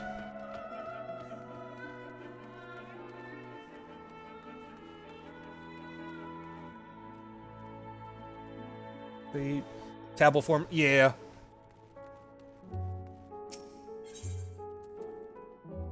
Stewards of Wisdom. Okay. During the chaos of the Sixth Umbral Calamity, Archon Yun Krempf, founder of Charlem, bore witness to the savagery of men brought to the brink of despair. On raising a settlement on an island in the northern Empty, he instructed his people thus: renounce the ways of war and pursue enlightenment through knowledge and reason. Charlians took to heart the words of their savior and thenceforth served as stewards of wisdom. Okay. Nation born from strength of minds rather than strength of arms.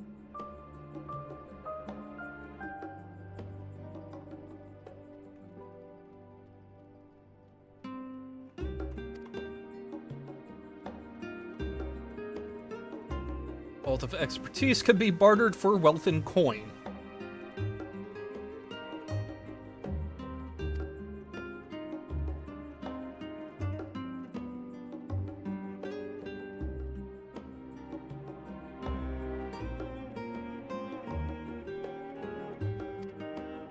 Okay. It says relevant texts. I'm gonna read them all, not gonna lie. Forever 20 Summers.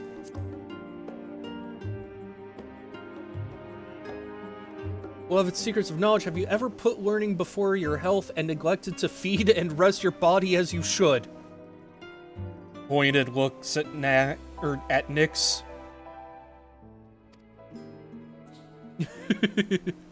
I too once engaged in such foolish practices, but one night, engrossed in philosophical study, I had an epiphany. For all the world's mysteries that drive us to reckless abandon, we have so very few years of life in which to achieve our goals. Thus do I share with you this mantra. I am forever 20 summers young. Number itself is unimportant. Could be 19 or 23 or 40. Whatever age you are, when you discover this manual, let that be the age you aspire to remain. Through mindful, healthy living, you will extend the time available to spend upon your chosen research, another day, another moon, another summer, to grasp the greater truths you pursue.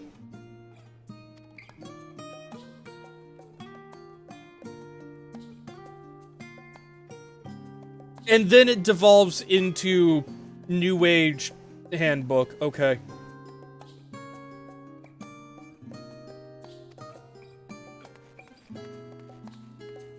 Like, the game's scolding me like I'm doing something accidental, but no, this is on purpose. An introduction to the heavens.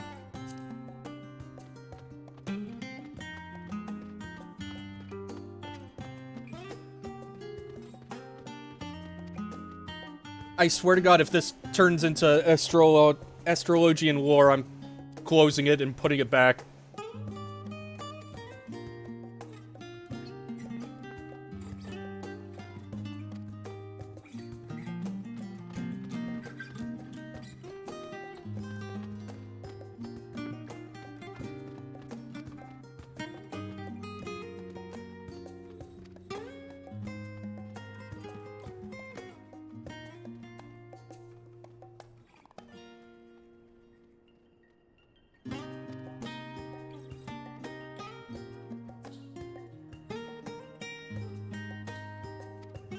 Nope.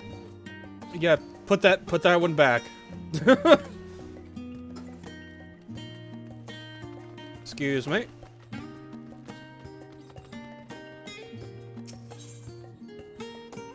The voice of a growing city. Years which followed the founding of Charlene, civic policy and other matters of import were decided at the Ecclesia, a public forum at which every citizen was eligible to speak. As the city's population grew, however, this format became increasingly impractical. A larger number of participants gave rise to ever longer debates, resulting in significant delays in vital resolutions. Various measures were introduced in an attempt to curtail protracted discussions, but in the year 201 of the Sixth Astral Era, it was ultimately decreed that Charlene would transition to a new form of governance. The nation would now be led by a body of 99 members, citizens chosen from amongst their peers by means of nationwide vote. Thus was the forum as we know it today conceived and created. It's Charlene is Athens. It's just Athens. Singular spag. Good.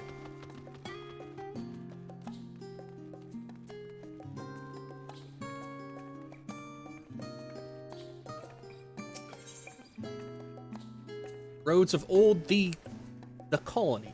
Yes. Just like Athens, it's racist AF. Yup. Many years ago, on the banks of Thalic, in the Trevanian hinterlands, a Charlene colony once thrived. The settlement originally established as a mere outpost to study the ethereal sea in the year 1311 of the Sixth Astral Era. Blech. Scholars dispatched to Eorzea found the facilities wanting, and their demands encouraged gradual expansion in structures and services. As rumors spread of a growing community of academics, the area was further inundated with Eorzean students, hoping to share in the renowned wisdom of the Charlians. 50 years later, the Forum passed a motion to recognize what had become a flourishing town as an official Charlian colony. Eorzean residents took to calling the colony itself Charlian, which led to no small amount of confusion when discussions turned to the subject of the motherland. In response, some Charlian inhabitants, if pressed for a name, would simply refer to it as Emporium. Following the Great Exodus, however, goblins and treasure hunters claimed for themselves a corner of the abandoned colony and gave it yet another name, Idleshire. Yes. Following chapters go on to introduce the most prominent features of Idleshire, but does not appear to contain information on the forum or cover the history of Charlene Motherland in greater detail.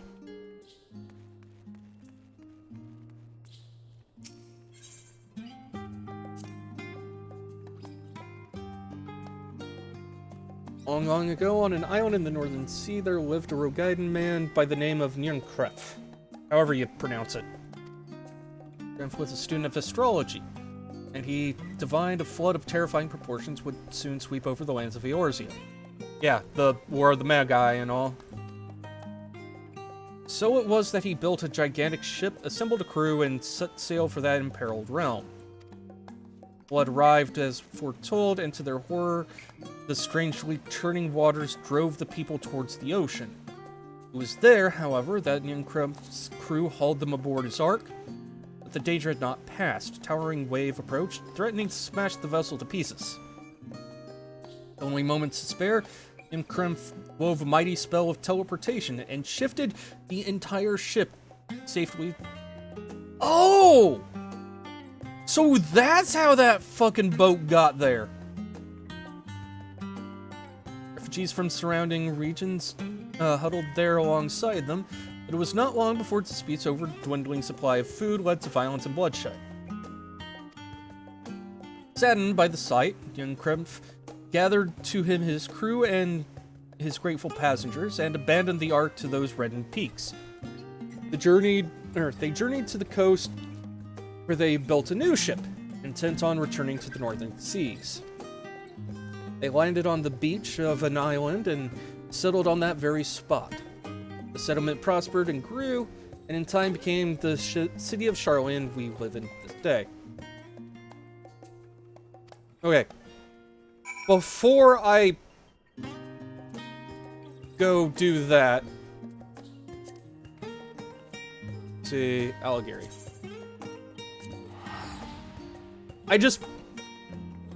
I know since Nyx, at least, hasn't seen, like, Stormblood and stuff, the oh shit moment I just had probably didn't mean much. So, just... where is it? Aha! There it is! Like, all through Stormblood, I wondered, why the fuck was there a boat up here? And more importantly, why was it not a part of any of the story? I kept expecting this to be a post-Stormblood dungeon, but nope. It's just sitting here. But yeah, that's Nirnkref's boat.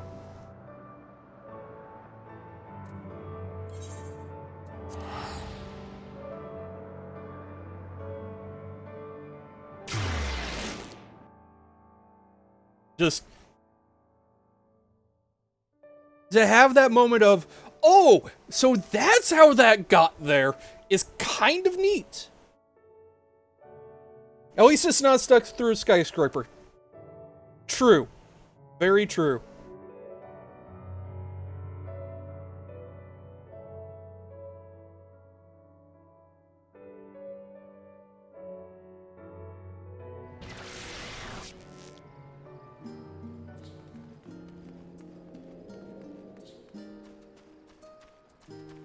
Alright.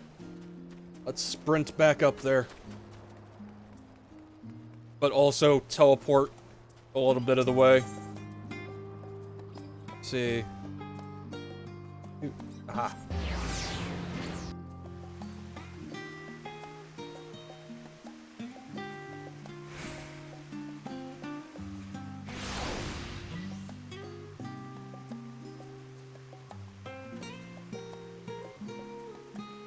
Both was God damn it, Hime! Fucking hell.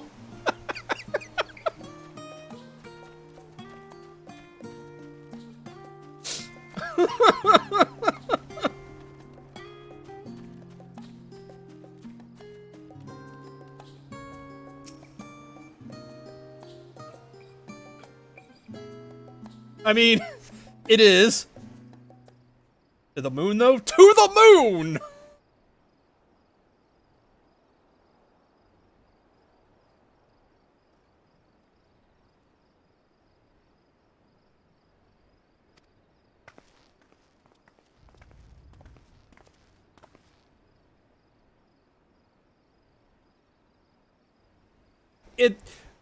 There's a very, very bad, very low budget PC game that's effectively Noah's Ark cart, and one of the maps has you driving onto a fucking red rocket firework thing and flying to the moon.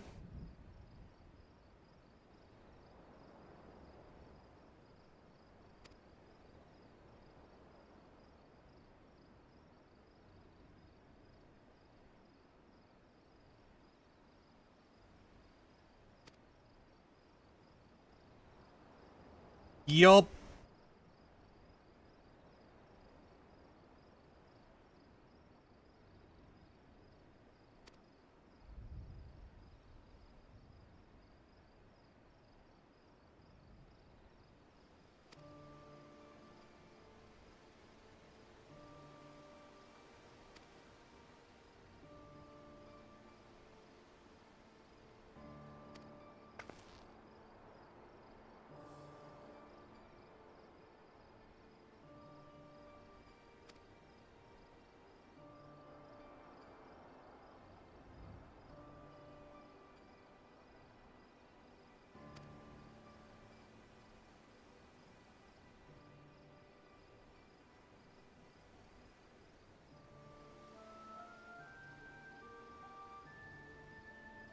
Even if there is reconciliation, I'm not giving up custody of the kids. You realize that, right, Graha? They're mine now, they can't have them back.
I mean, yeah.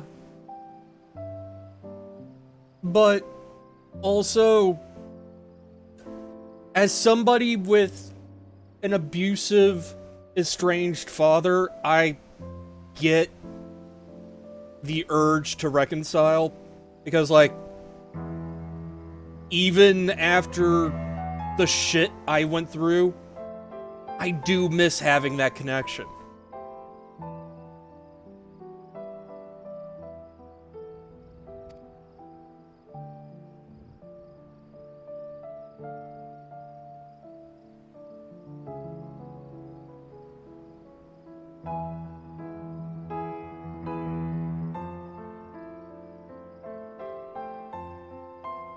Wait. Among Us. So you're saying Graha was born in Amonas. Seems sus.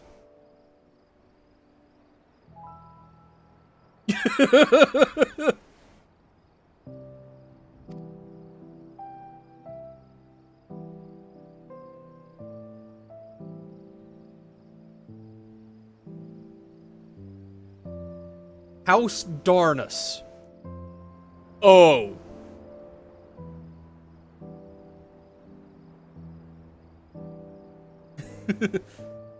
It's funny I saw him in Red Head Navigation.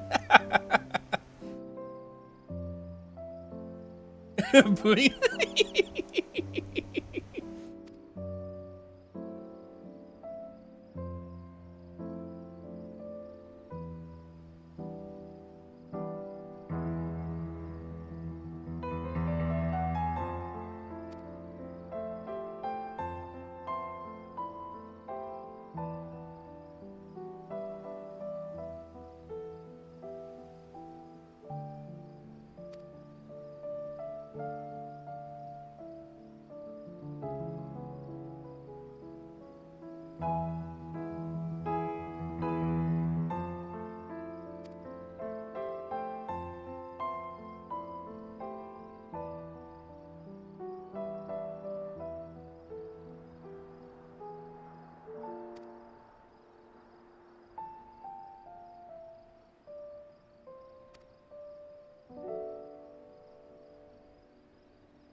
Also, I love this rendition of the FF3 overworld theme.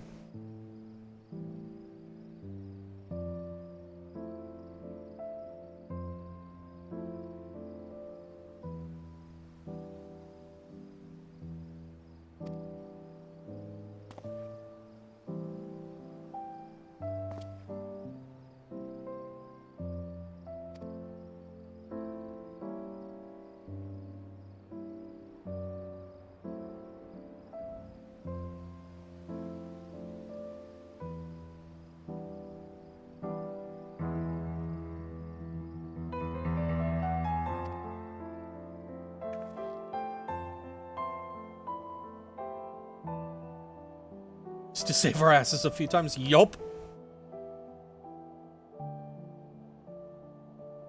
Also, I like that it just started snowing as we were talking.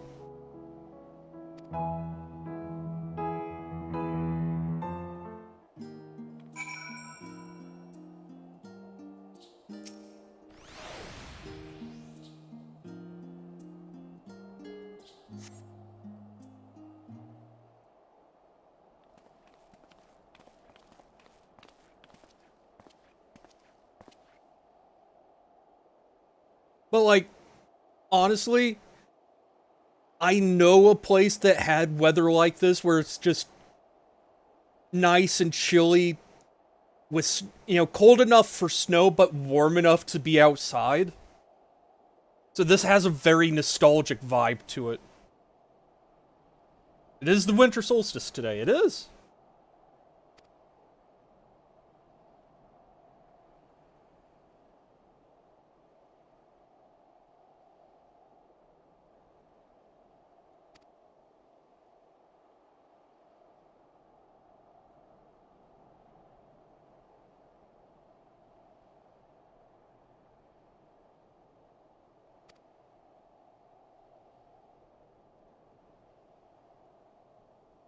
Oh, right. I kind of saw Emmett's memories of the final days, and Trial wasn't there for that.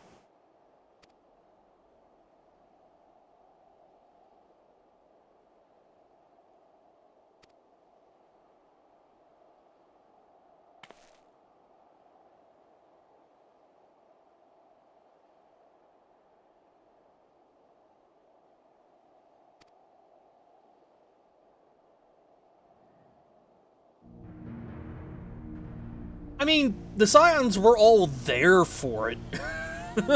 Like, Trial wasn't the only, or was the only one who wasn't physically there.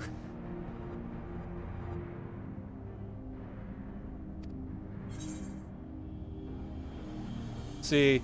Complete destabilization of creation magic. Primal's of unrivaled power. Complete destabilization of creation magic.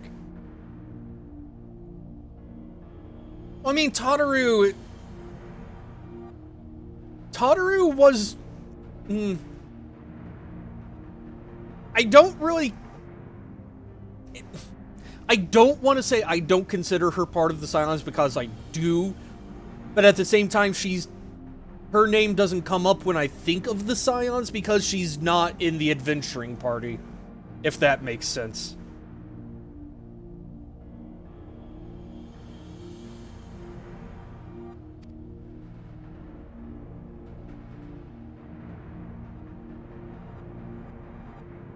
Support staff, yeah.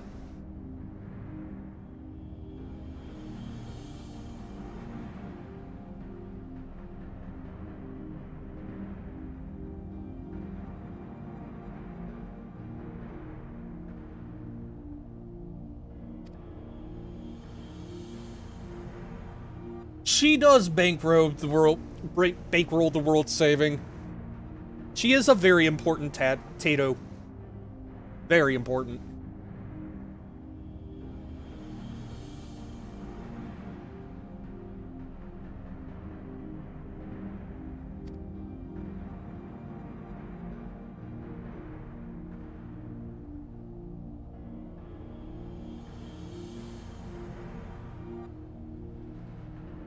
You mean the summoning rituals that I have bent to my will? The ones I employ? Yes, Tataru is Speedwagon. That's honestly the best analogy I can think of. Under the Tataru's carbuncle that gets lost on its way back. Yup.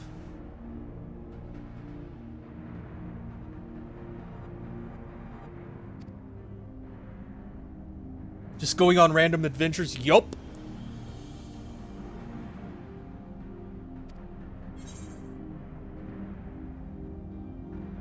They say it began with a keening sound from the land itself.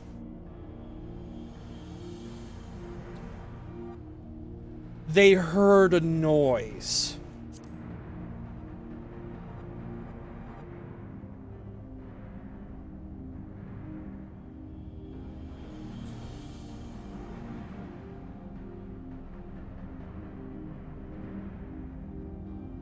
Stowed away on a boat to the Far East and fucked around in Doma until getting stuck in Charlene. Amazing.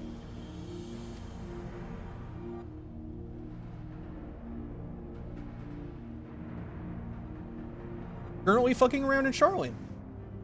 Okay, now I want to see the adventures of Alpha, Ruby, and Omega.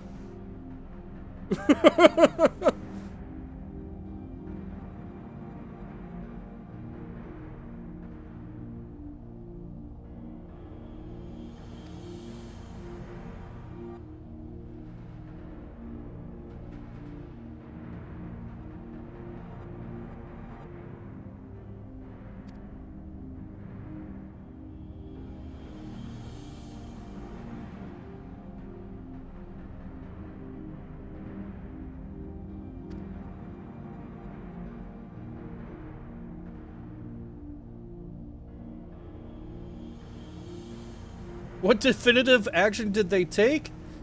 Zodiark.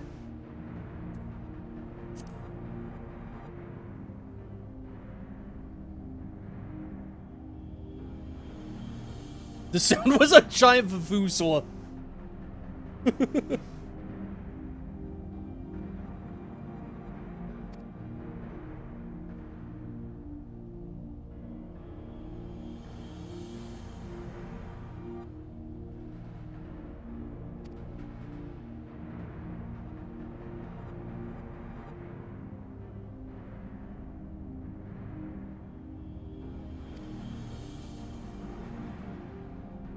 The basest drop.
Oh, yeah.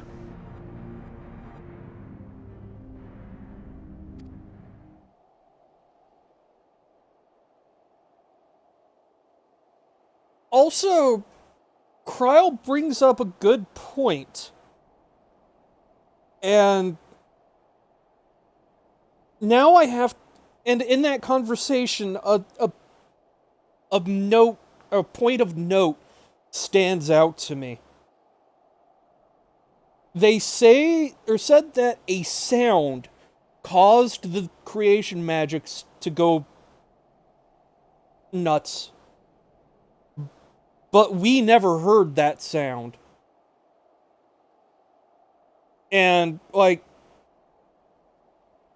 at first, I figured the recreation of Amarat, just didn't have that sound because either Emmett omitted that detail for fear of his own magic going amok again, or, like, that moment in time was from after the sound.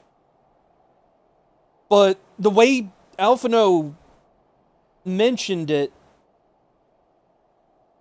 I have to wonder if, because of our nature as being the quote-unquote sundered souls, we don't hear it. Like, for some reason, we are immune to it.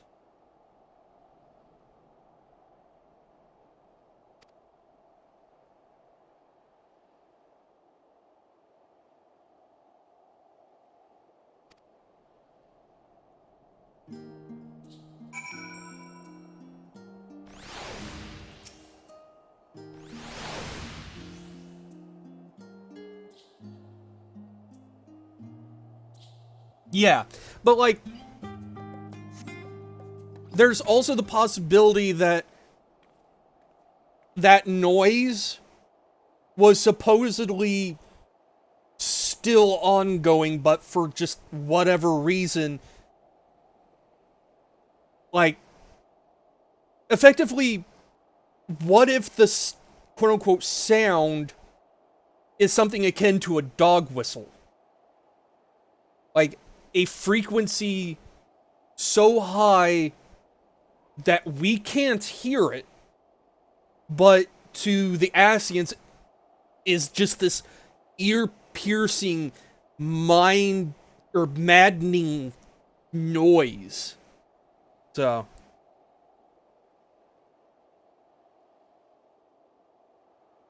I got this point was to show us the destruction and rot. I mean, that's also fair. Or frequency so low it's below the threshold of human perception. Yeah. But if that noise is something that someone like Fandaniel is constantly hearing, and it's just constant pain, that makes the Telophoroid's idea of lashing out, of illustrating what they're experiencing, a bit more logical. Like a rabbit or something that hears a quote unquote anti-vermin noise that's supposed to drive them away, but somehow can't get away from it, will turn violent.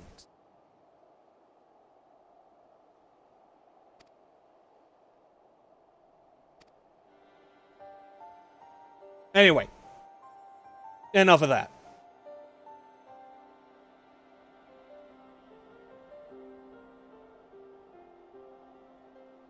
The Garen Oracles.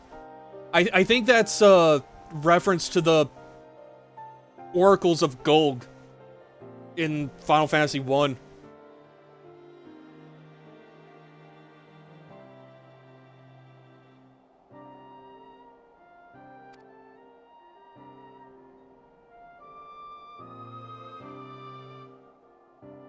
It's in our solar system. Make noises and some of them are nightmarish. Yeah. Like, just the ambient noise of space is kind of terrifying.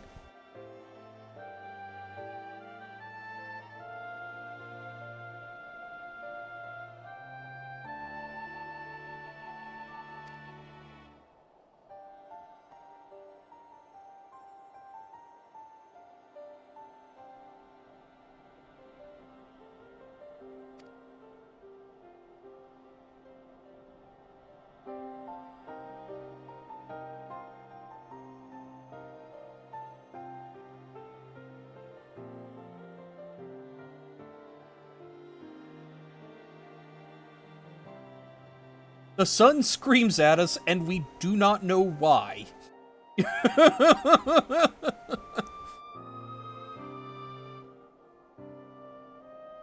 Venus and Saturn. God, just the idea of planets screaming is unsettling.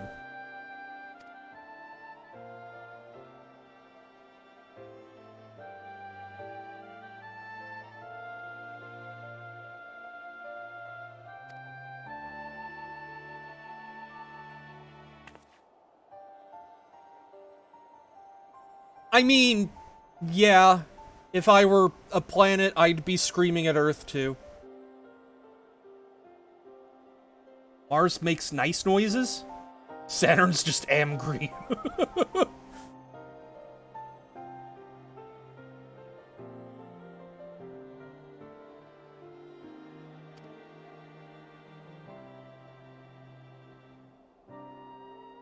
Okay, but I'd rather be reading you. I mean, no, that's not gonna get me off reading duty. Boo.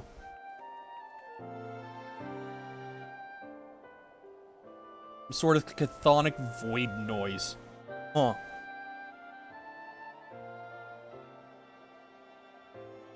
You labor for what feels like an age as the Ishtola's research assistant.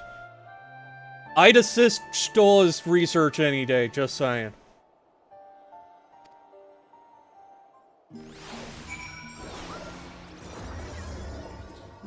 Premise of notes? Yeah. But no. Click on the potat. Video after stream. Alright. I'll hold you to that.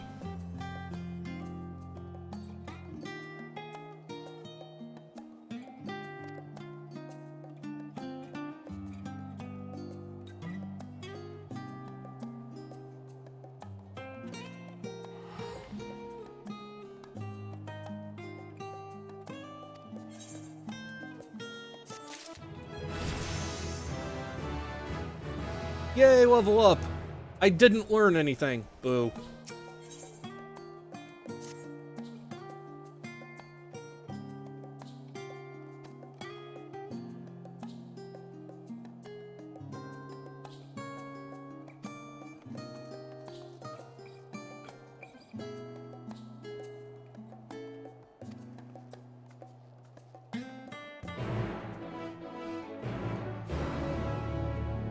Aiming them all at Earth?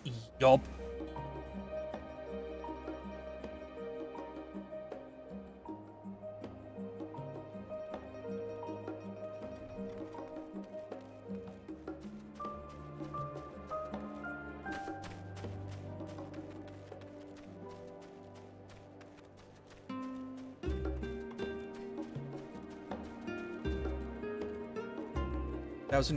Thousands of years early.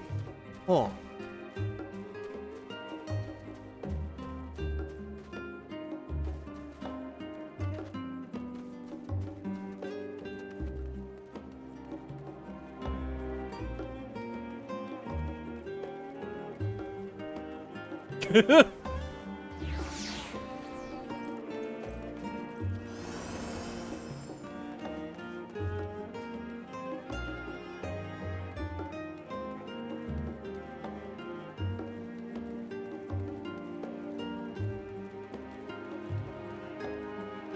Okay, but hearing you guys talk about that and not having any idea what any of them look like, my head is filling in the blanks by putting, like, by envisioning them as the Sailor Scouts as kaiju.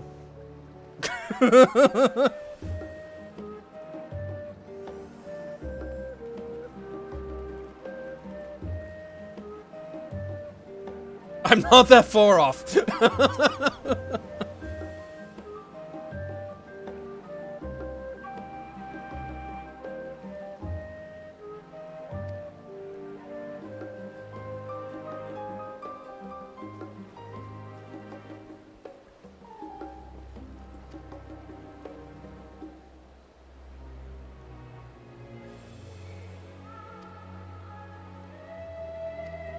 Okay, yes, I get the picture. Alright. Sir, how do you feel about the looming apocalypse?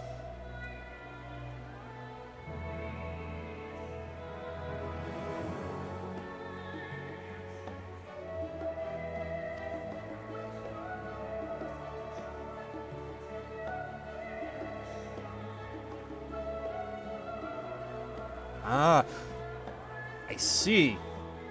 And that also explains some naming conventions that I've been hearing around.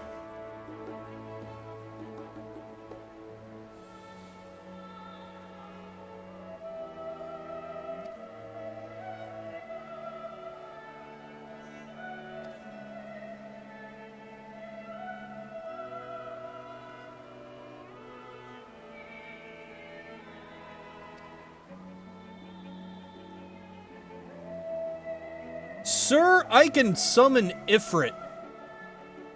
I will blow your ass up.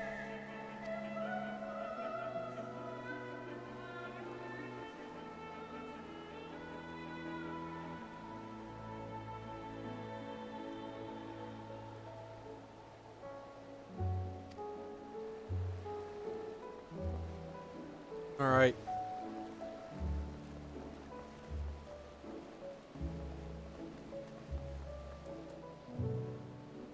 Camera. Cooperate. Give me a good angle. Okay, she's dressed as someone from Rods at Hog. Hopefully she'll be more, nice.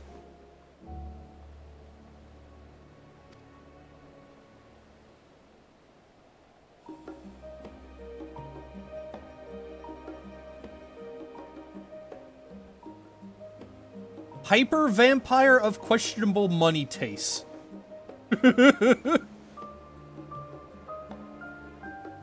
While he recovers from being dead.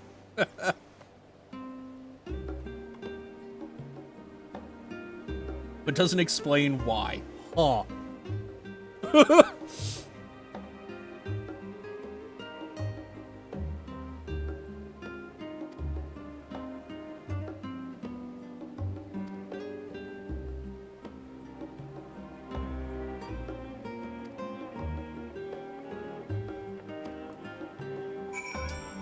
Well then. Dickon. I like that guy. This guy strikes me as the kind of guy I want to get to know.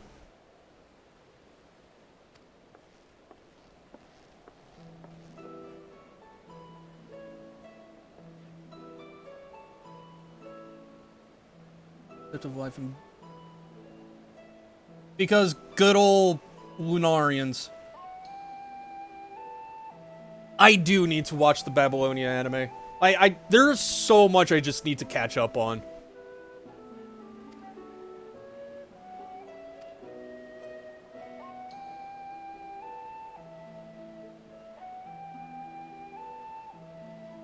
Has best Gil in it.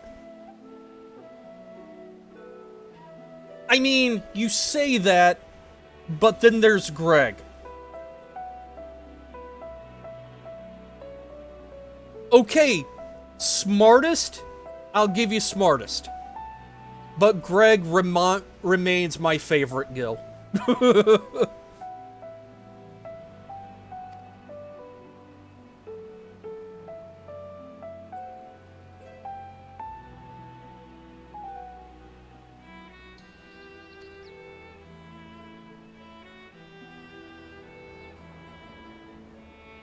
As Quetzalcoatl, yes.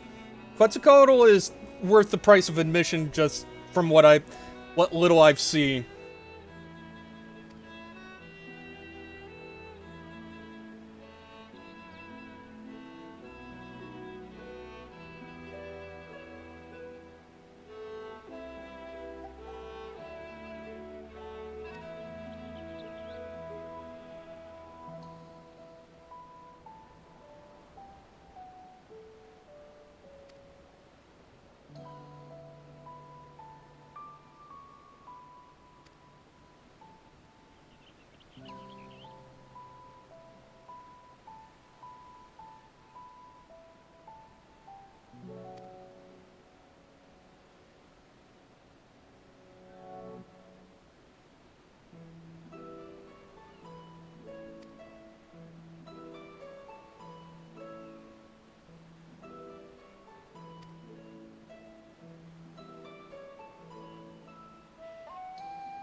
So, all of a sudden, we're in an episode of Undercover Boss.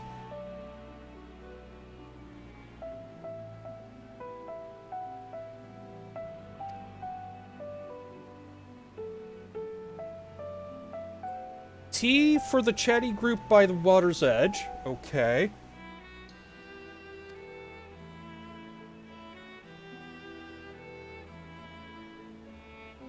The omelet is from a Highlander by the name of Gisla. Okay, with a friend. Okay. Omelet for lady with a friend.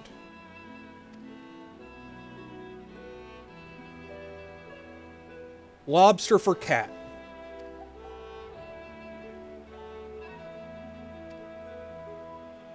Okay. Tea for table by the water. Lobster for cat. And the other thing for the lady with a friend. An alien symbiote.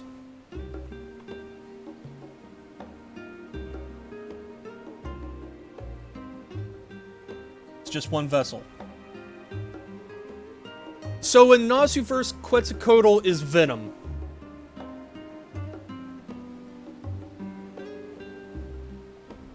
Okay, so this is the T set.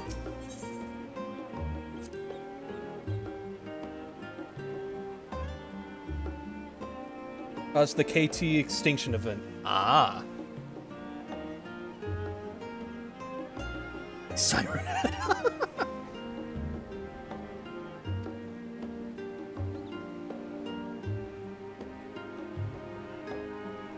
Reminder that the Greek gods may in fact be Voltron.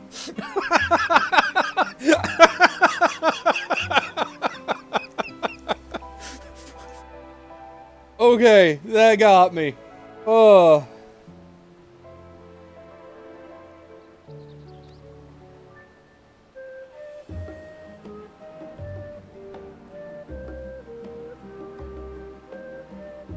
Zeus is the dick.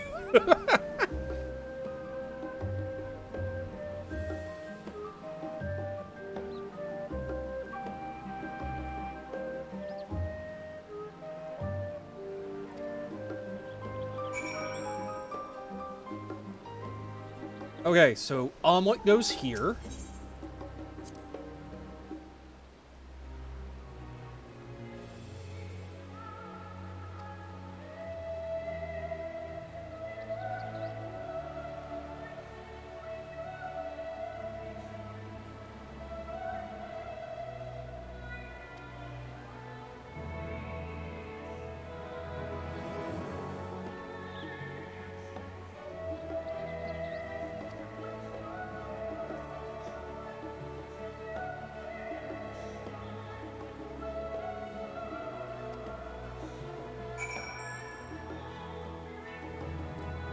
Alright, lobster for cat.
That puss was just a fucking idiot. I mean, fair.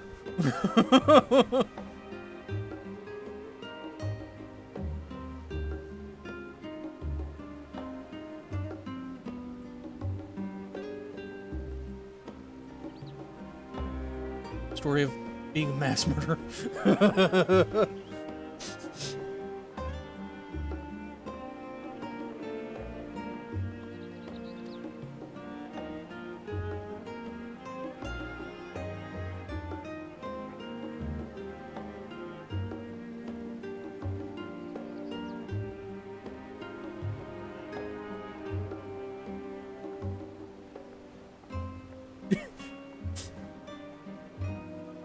With her friends.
When our father disowned us, I couldn't believe what I was hearing.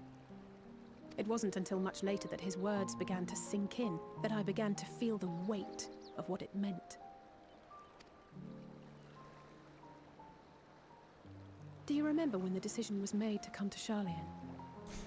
Also, unrelated, but I do appreciate that the cup just has, like, Eorzean Starbucks on it. Grahas said that the Forum was determined to keep us in the dark, and that Father's venomous performance was part of that strategy, to keep us at arm's length. Perhaps it was. Father argued with Grandfather on many occasions, but never with such dismissive contempt.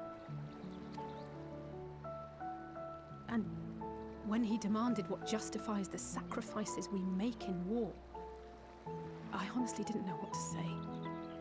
Neither did Alpha know, I know, but never for one moment did I believe we had made the wrong choice. So all I could do was fume silently. It was only afterwards that I realized how childish I had been. How being stubborn and self-righteous must run in the family. If I could have just mustered a civil response, then things might have turned out differently. No, they wouldn't have, hon.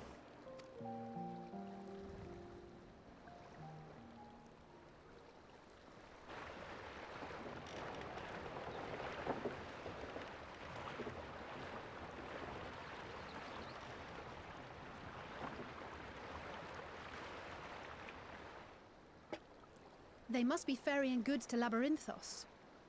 Labyrinthos? All I know about that place is the square grapes. A vast complex beneath the island. Sharlayan is famous for archiving knowledge from around the world.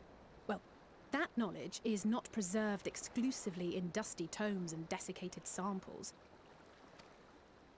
Our living library, comprised of all manner of flora and fauna, is housed and studied within that underground facility.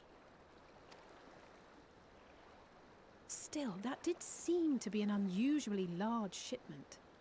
When I lived here, it was rare to even see such cargo transported by boat.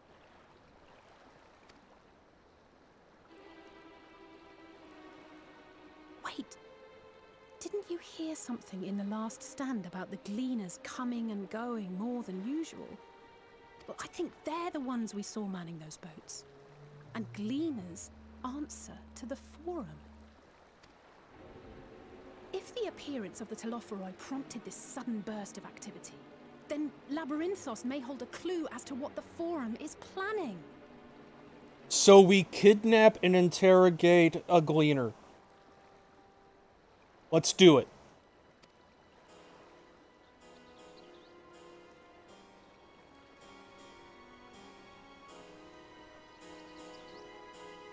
Also, Alice and I are the only swimmers in this group, so we could just dive in. Get the kettle running.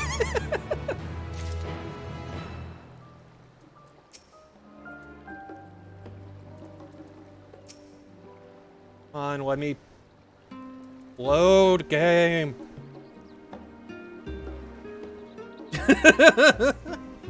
Well, I mean, now that he's back in his own body, he might actually be able to do it.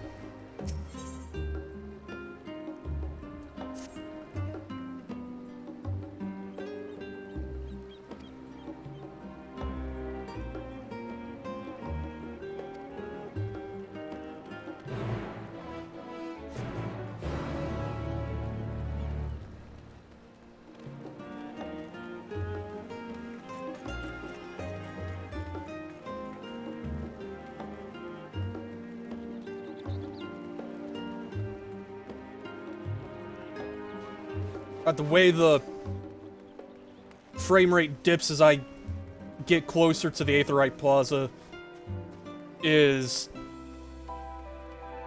a thing. I don't think it's noticeable on stream since I stream at 30 frames a second.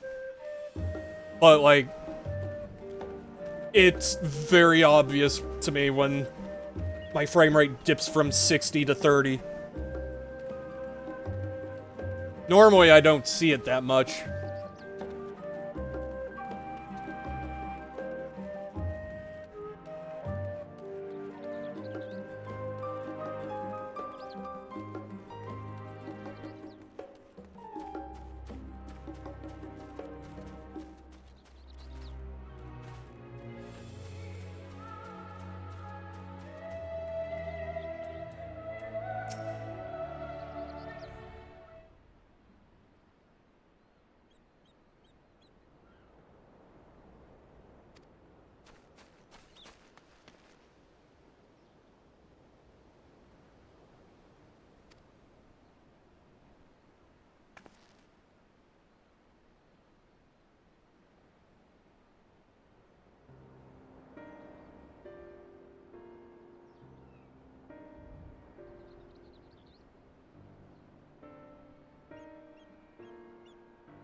Okay.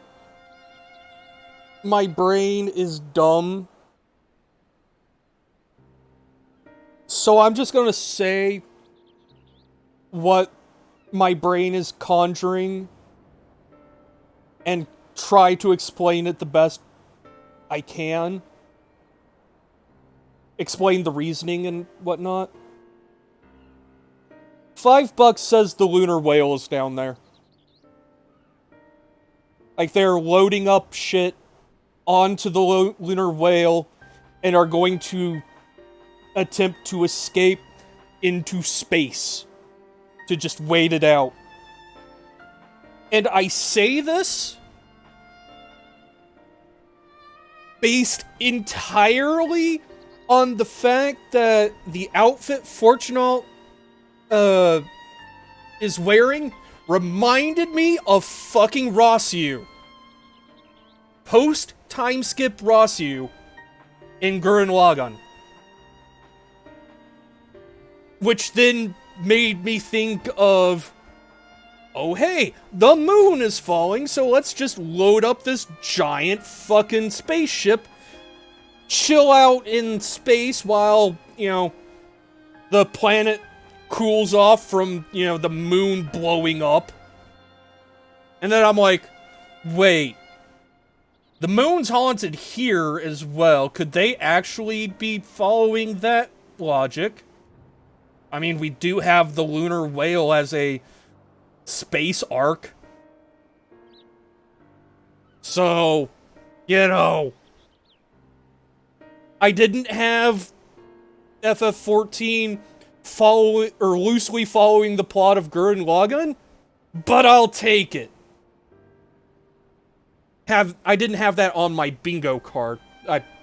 My brain, I swear.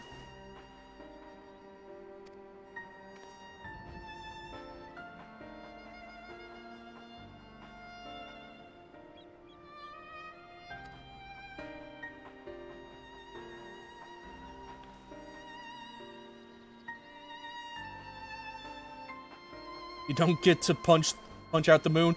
I mean, Zodiark is trapped in the moon, and we're going up there to punch him. So, I mean, we're gonna punch him. Like, yeah.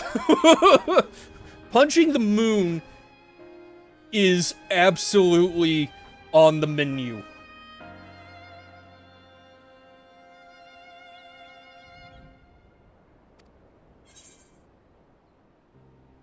What should we expect down there?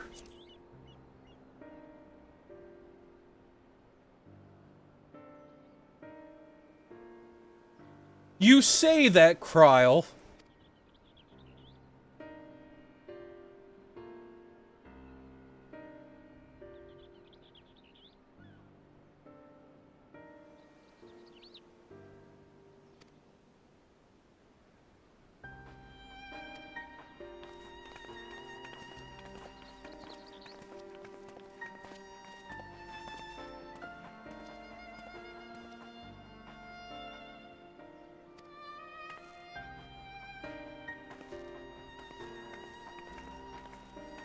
I'm surprised we're just gonna be able to just walk in.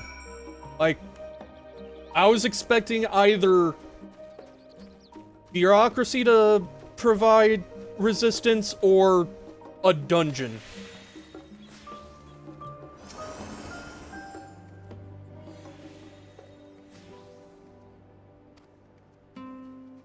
Follow, okay. Are you going to explode too, LSA? Just, like... I hope not, but I'll do my best to withstand your explosions.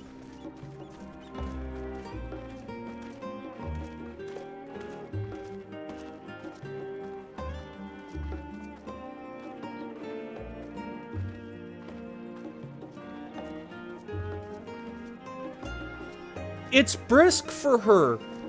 She spent all night reading. She's stiff. There we go. She just had to get a little warmed up. It's fine.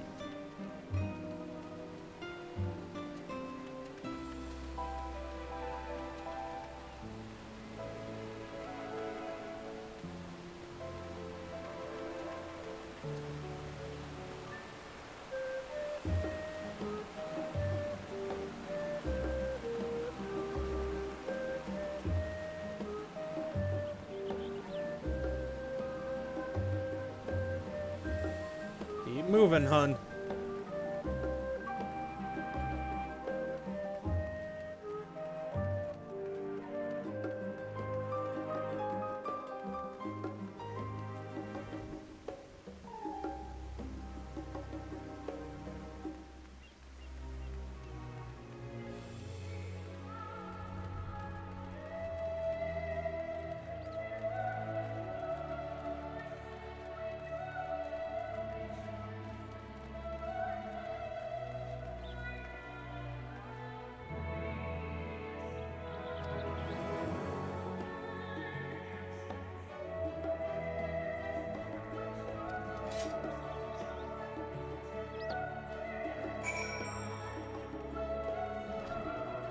Okay, and go and down the stairs.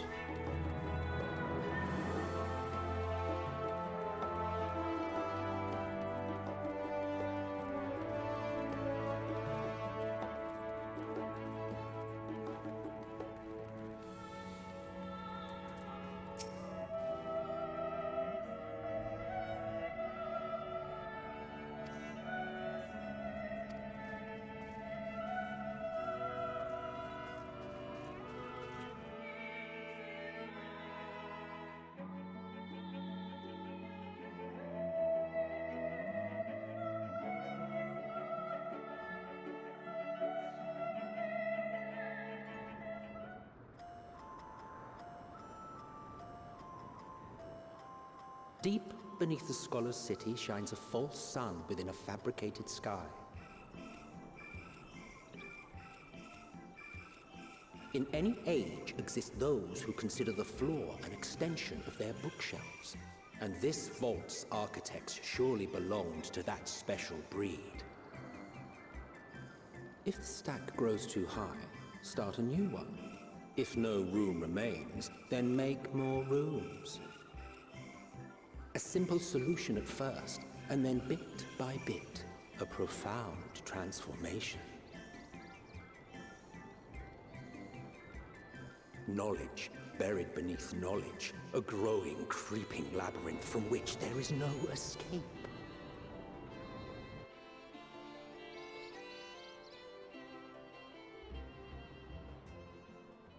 The floor is a valid shelf.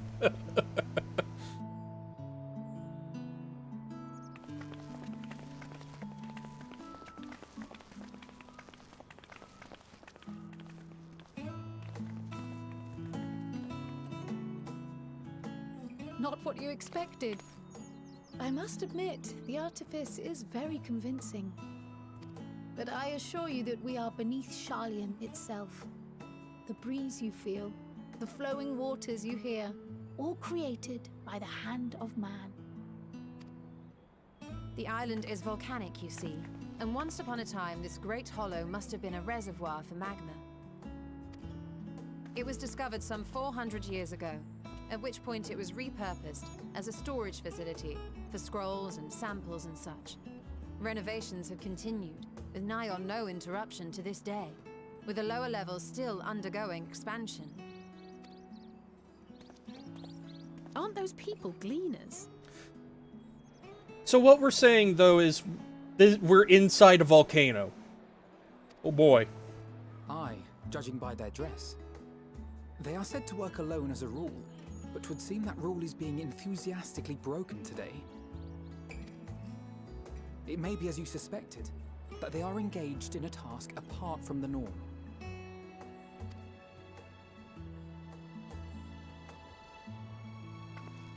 Let's spread out and get some answers then.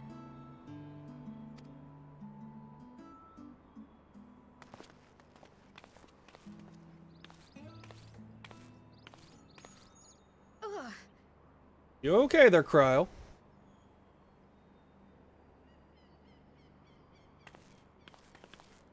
Did you call to me just now?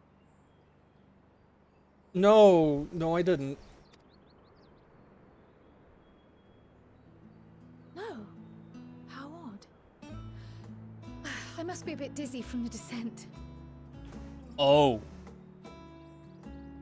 I'm sure I would, considering it's Nightingale. I'll be fine, I'm sure. Let's get to work, shall we?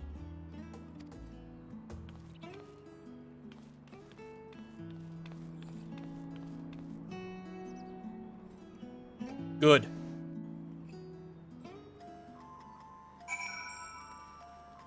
All right.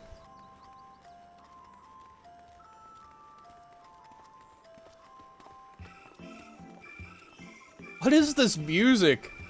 It's so silly and I kind of love it.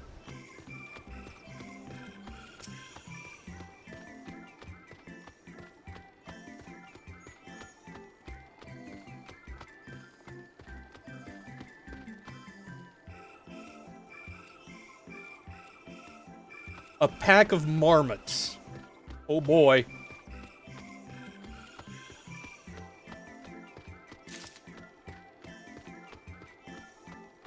We're done with Daddy Dear's disowning them. Because... I don't know. Because I'm charming.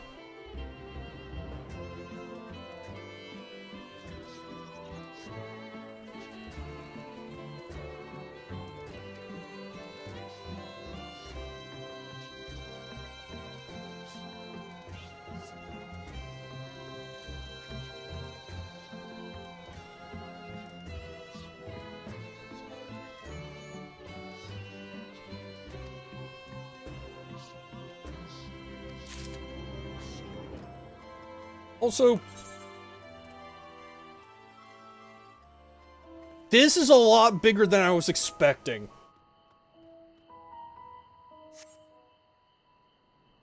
Like, I only thought to open the map because I saw people flying overhead.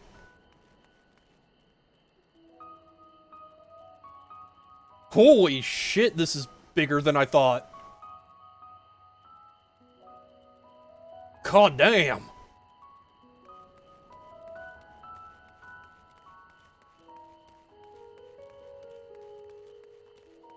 Also, this is gonna have Aether Currents, isn't it? Up. Yup. Okay.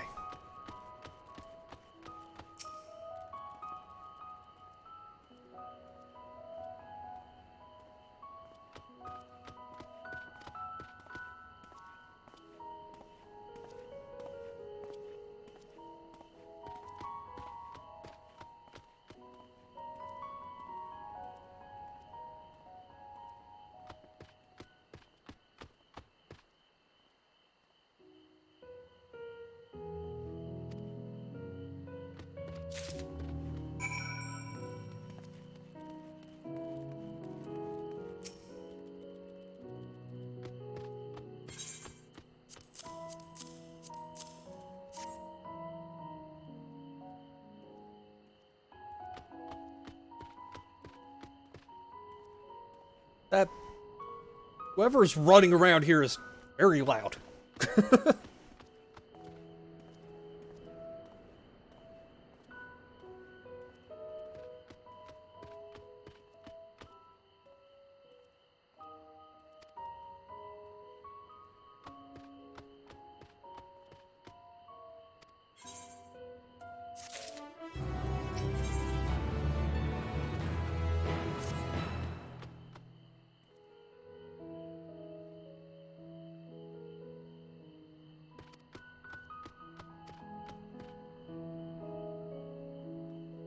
How many lunar whales could fit in here? That depends.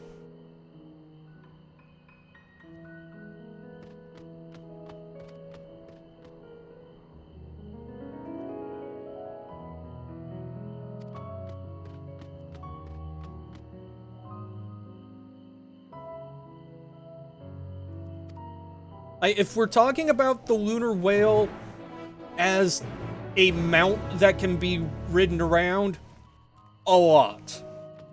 If we're talking about the lunar whale as in how it appears in FF4, 0. This would be the hold of the lunar whale.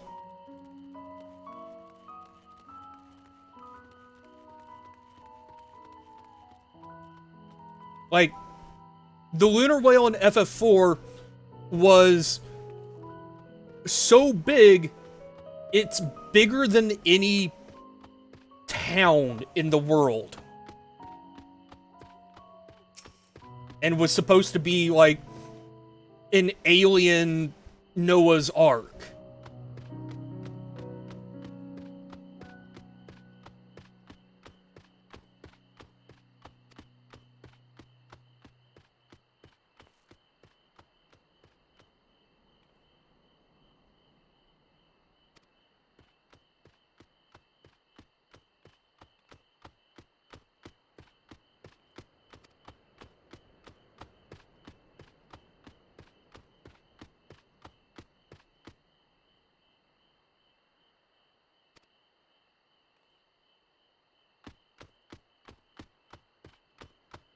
Time to find it. Find out where.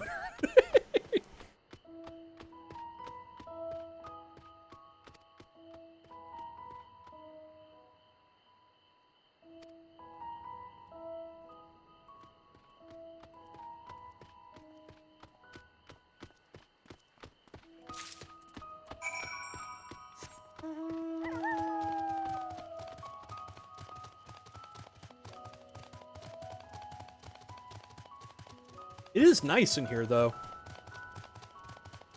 What the fuck is that? That's a troll. That's not what I was expecting of a troll.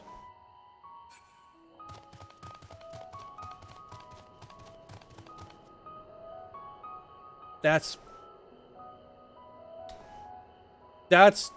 odd, but whatever.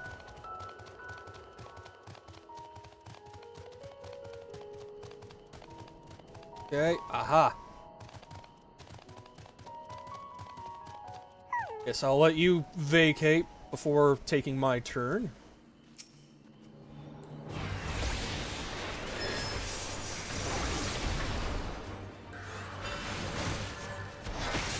Get wrecked, nerd.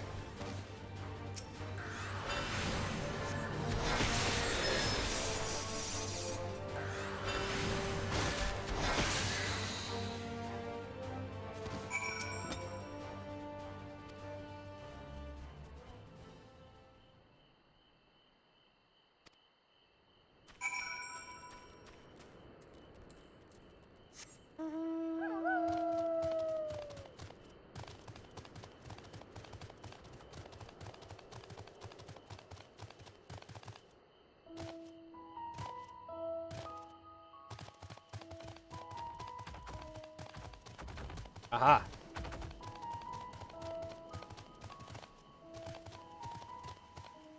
Hey, you got there first, friend. You get first dibs on these.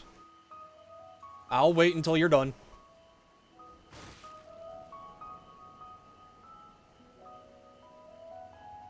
Also, I'm just now realizing I forgot to eat anything today.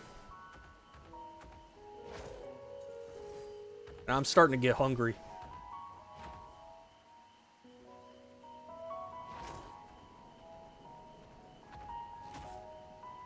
Look, I've been up for maybe 3 hours. Like, that's how fucked up my schedule is right now.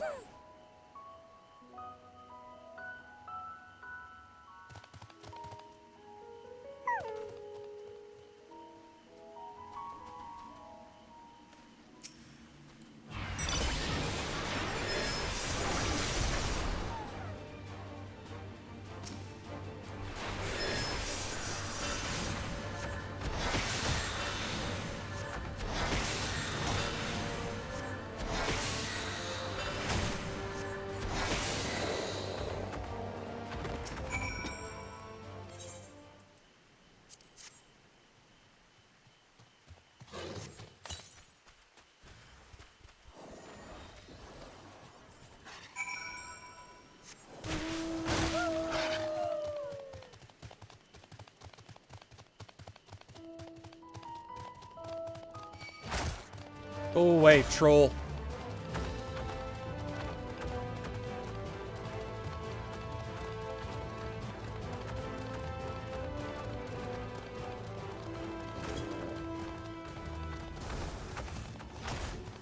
Nothing here. Guessing it's up there.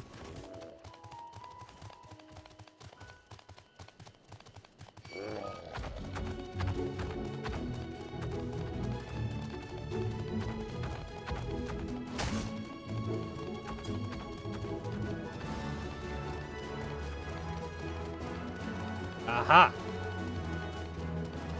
Found you. Know where to run this time.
Who asked you to do that in the first place?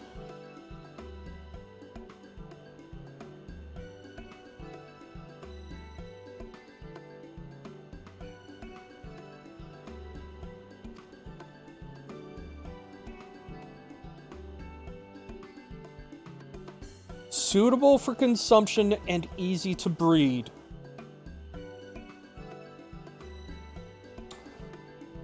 That's ominous.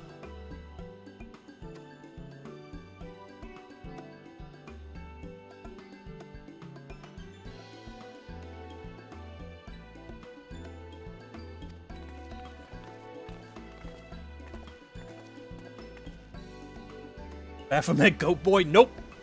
Is Bun Boy.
Four days after the Tuatharoi made their declaration.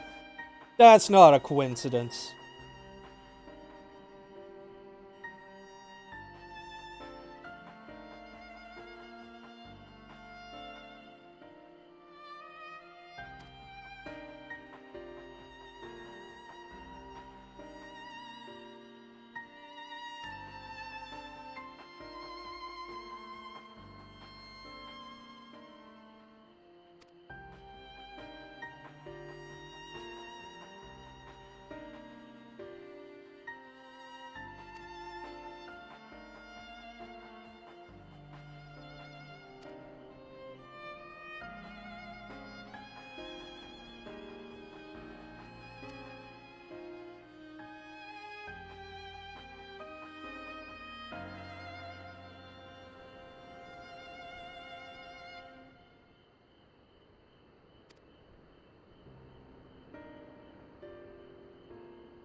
Okay, so that time I heard something, so...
I mean, I'm the only one who really has an idea of what that might be. And I don't have a voice. So...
Also, I'm just gonna make a detour to get the aetheryte.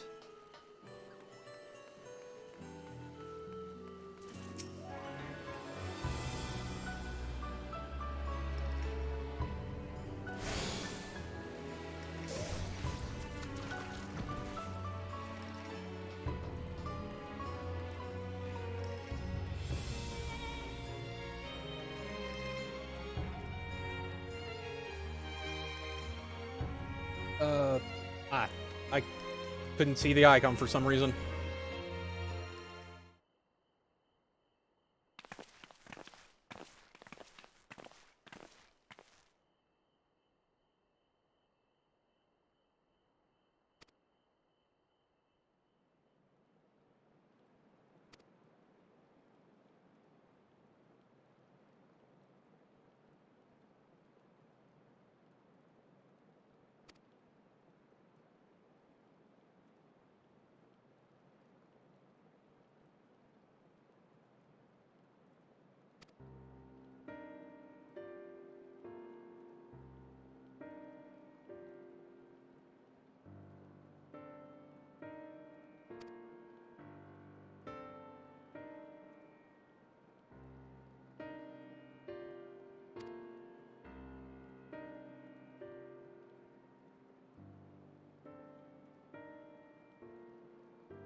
I mean, technically they probably could.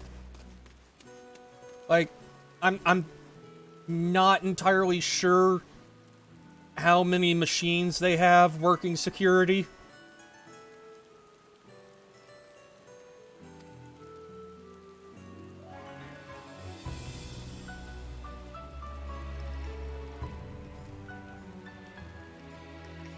Okay. With that, though, I am getting really fucking hungry. So, I do think that's where I'm going to call things for now. Hopefully, I will be back with more this week. I'm not sure, but I'm gonna cross my fingers. In the meantime, thank you all for coming and hanging out. It means the world to me. And I will catch you all next time.